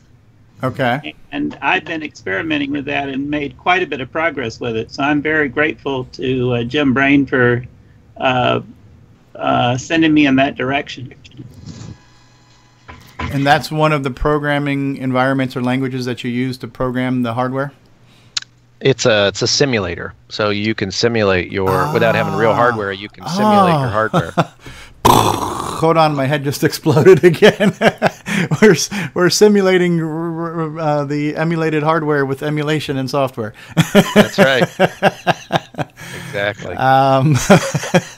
Yeah, John, I just brought up the Glenside website. Is there anything you want me to pull up on the website while I have it up? Well, the calendar is really good to look at. Okay. There's a next button, and you can advance to the next month. Okay, so you have Kansas Fest on here in July. You have our club meetings, Commodore Vegas Expo. Then we get into August. We've got the Coleco Retro. We've got the Glenside Club meetings in August. I tell you what, I love living in Florida. I've lived in Florida my whole life, but if I had to pick another city, it would probably be near you guys, just so I could come to CoCo Club meetings once a month. It's kind of cool. You can join online. We have people use Google Hangouts, and they join the meeting. Yeah, it'd be better to be there in person. Vintage Computer Festival Midwest. I almost feel like I'm listening to announcements on the CoCo Crew podcast right now. Tentative club meeting, first day of autumn. That's important. Mark your calendars there. Tandy Assembly, October 7th and 8th in Chillicothe, Ohio. Another club meeting. TI International World Fair. And so what are the dates again for CoCo Fest 28? I'll get to those. I'm fast forwarding right now. We're going to April. Here we go. CoCo Fest, April 21st and 22nd of April 2018. All right. Those are the official dates right there. And I'm definitely hoping to make my third. This will be my third annual CoCo Fest. So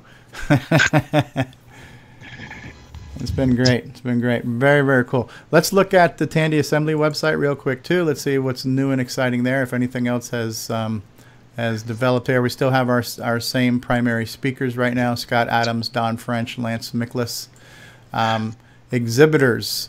We have myself. We have got Mike Rowan, Myro. We've got Richard Lorbieski.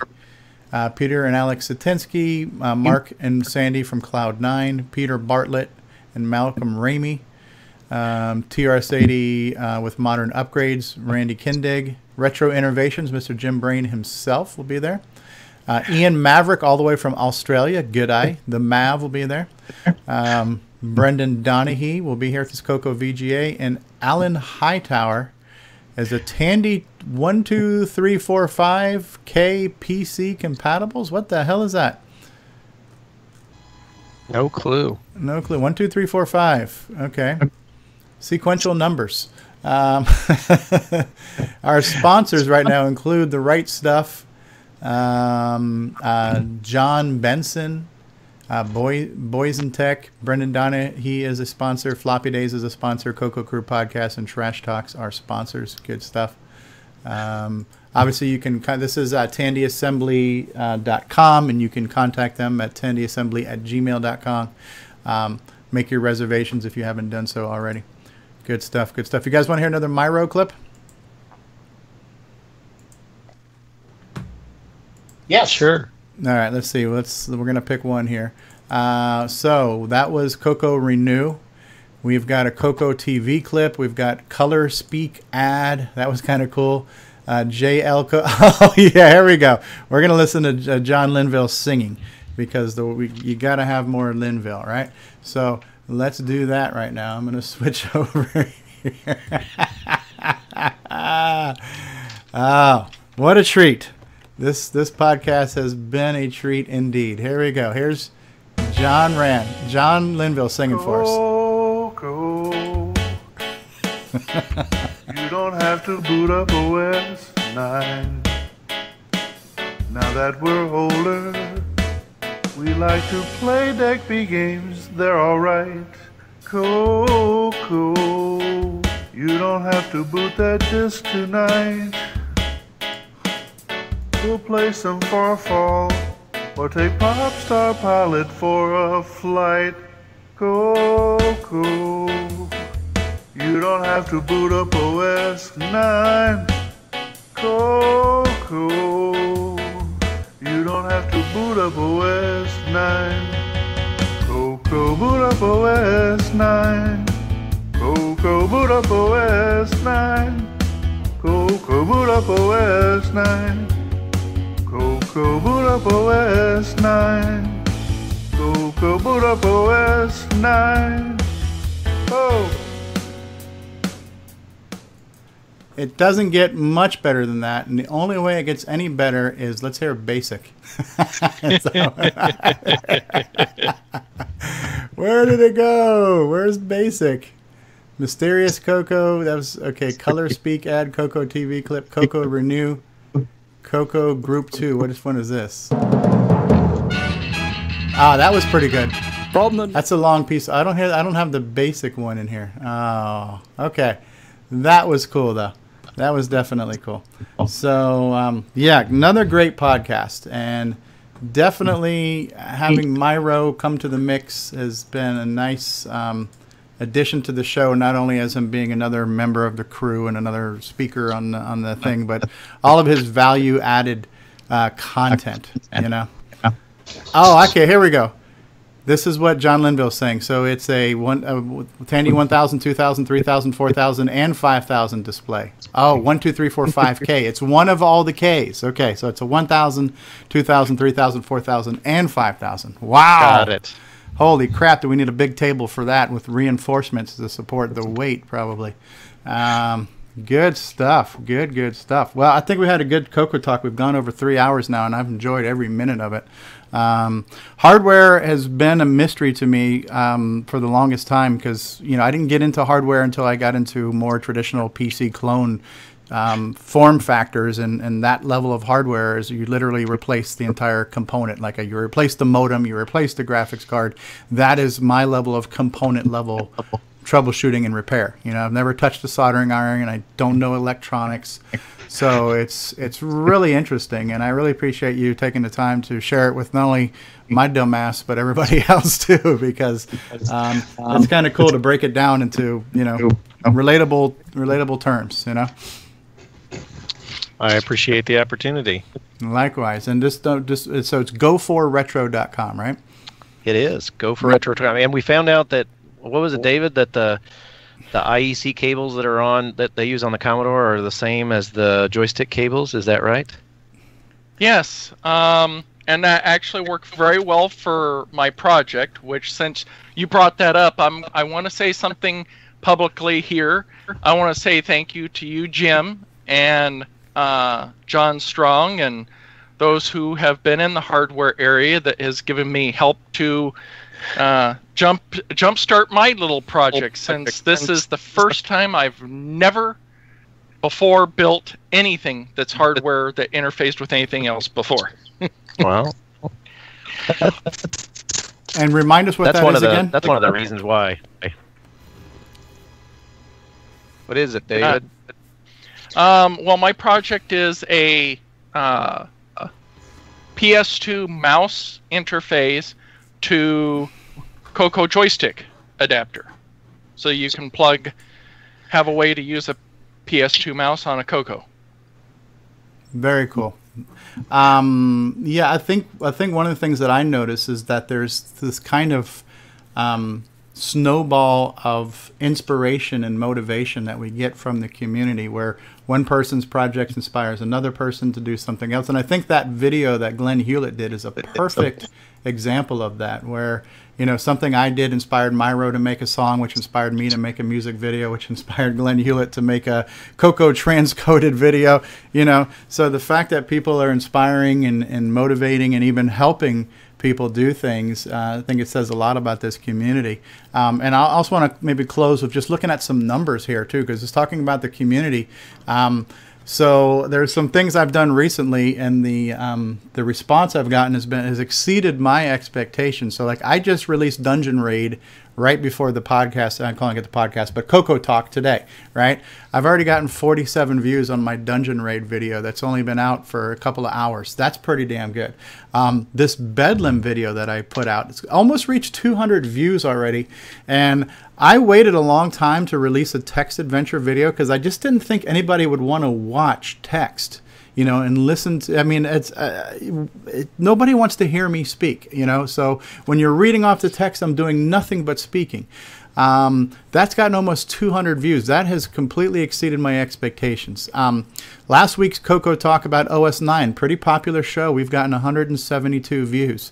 Rick Adams' bomb threat video has gotten 107 views. Pac-Man, 170. Myro interview, 100 views. CoCo Talk, that was just a promo clip. The CoCo surgery video, almost 175 views. Oh, that was CoCo Talk. Yeah, okay. CoCo Talk 17, where we talked about bomb threat, almost 180 views. You know, so and then you look at something I do that's new, like this game here I did, Alien Isolation. That's gotten 27 views. So the things that are more, you would think that would be more likely for somebody to want to watch, the newer things, I'm getting no love on. But the old things here, I'm really getting some support as well by people watching this stuff. And I think that's just kind of going back to what David Ladd was saying, is that people are inspiring each other. And, you know, the games that exist inspire me to want to play them. I get suggestions on games to play, and that inspires me to want to record a video. Dungeon Raid was a suggestion. So I think, you know, everybody's trying to help motivate and inspire and you know, give people ideas and support and things like that, which is really, really cool, you know? Cool. Impressive. Yeah. Indeed it is. I agree. Thank you, Mark Overholzer. You know, the CoCo Crew podcast does such a great job of just recognizing people who do projects, you know, big or small. Just that sense of community, that sense of awareness. It's like a lot of things I hear don't sink in right away until later on. And it's hard to remember because they talk about so many things. And they're on 28 episodes now. I have heard so much in the way of news and tech segments. It doesn't all sink in and you don't all remember it all. But over time, you know, in the past 2 years, I have learned so much about how the color computer works and what software development is like and what the hardware processes and stuff. And I am far from an expert in any means, but I feel much more informed and educated. I feel like I can have, if it's not a completely intelligent conversation, I can at least hopefully ask some somewhat intelligent questions to help raise my awareness. I know enough to ask hopefully smarter questions rather than completely dumb questions. And that's due to the podcast and the community and the mailing list and Facebook and all these things. You know, I think we're lifting each other up.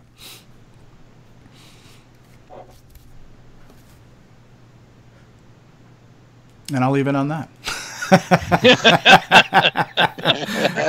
On that dead silence. I'm waiting for the crickets to stop. No, crickets moved into your room. Yes. All right. So have we beat this one to death? Well, I did need to make a correction. Okay. Go ahead, John. Earlier I said Icarus, but apparently it's Icarus. It's not Icarus. Icarus. That's a bird. Yeah.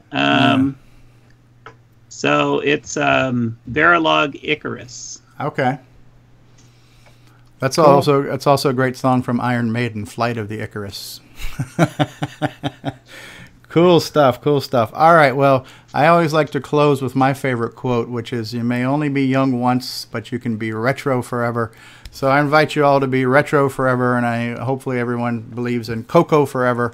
And I want to thank Mark Overholzer and David Ladd and Bill Nobel and Jim Brain and Nick Marentis and John Mark Mobley and everybody else who was with us. Let's acknowledge everybody in the chat. Rudy Kazuti and Curtis Boyle, even, we'll give him some recognition. Sixy was here. Travis Pope stopped by. Wayne Campbell was here. Who else was in the chat today? Sockmaster was in the chat for quite a bit today too. Fedor Steeman stopped by. John Linville is here. James Ross was here. Paco Atakte, that's one of Drencor's personalities. Davey Mitchell was one of the first people joining the show. Cool Gamer Hades, I don't even know. Rudy Kazuti again, yes. James Ross, I think I'm repeating myself. I'm scrolling backwards right now. Yep, I want to make sure I don't miss anybody. But yeah, we have, like, over 12.5 people watching us live. And, we get close to 200 views each week, which is not bad for this being a very niche thing. And so I'm very grateful for the people who watch us live and the people who watch us on the replays and the people who help make this call exist every week, because there's no way I could do it by myself. There's just no way. I am just so thanks. Let me just throw out one more thing. Here's my thought for next week, and I'll put out a social media post too. So next week's going to be CoCo Talk number 20, and to me that's kind of a cool milestone. It's an even number. It's a fairly significant number. I thought I would like to make that show just a no holds barred, no structured, freeform discussion, and I'd love to get as many people to call in on Skype as possible and give everybody a chance to talk about whatever. You don't have to be a person who's done a project or have any experience or expertise. I know a lot of people feel, I don't want to do this because I don't, it's not a question of who's better or who's done what. It's not about your resume. It's really just about, do you love the CoCo and do you want to talk about the CoCo? So I would just love CoCo Talk to be a complete talk with lots of people on a Skype call, and not just the usual suspects, but more people from the community. So for those of you who watch us on YouTube, I'd love to have some of the YouTube viewers call into Skype as well. So if you guys want to be on next week's talk or any other talk, I'm going to put my Skype ID out there in the Skype chat too. It's just OG Stevie Stroh. So add me as a Skype friend, and I'm thinking that's kind of my idea for next week is to celebrate 20 episodes and just have let's all just talk about what we want to talk about. No particular topic or agenda, but just talk about what we love and what we don't love. And maybe I might even have time to show off a retro Pi, CoCo Pi thing next week too, because mine's coming in tomorrow. So that's my working idea for next week. Okie dokie. All right, guys. So thank you all for being here, and thank you everybody for watching. Nick Marentis too. Sorry, I forgot to mention you, handsome gentleman there. I'm old, man. I'm old. I forget things. That's my excuse, and I'm sticking to it. Okay, guys. CoCo forever. Myro.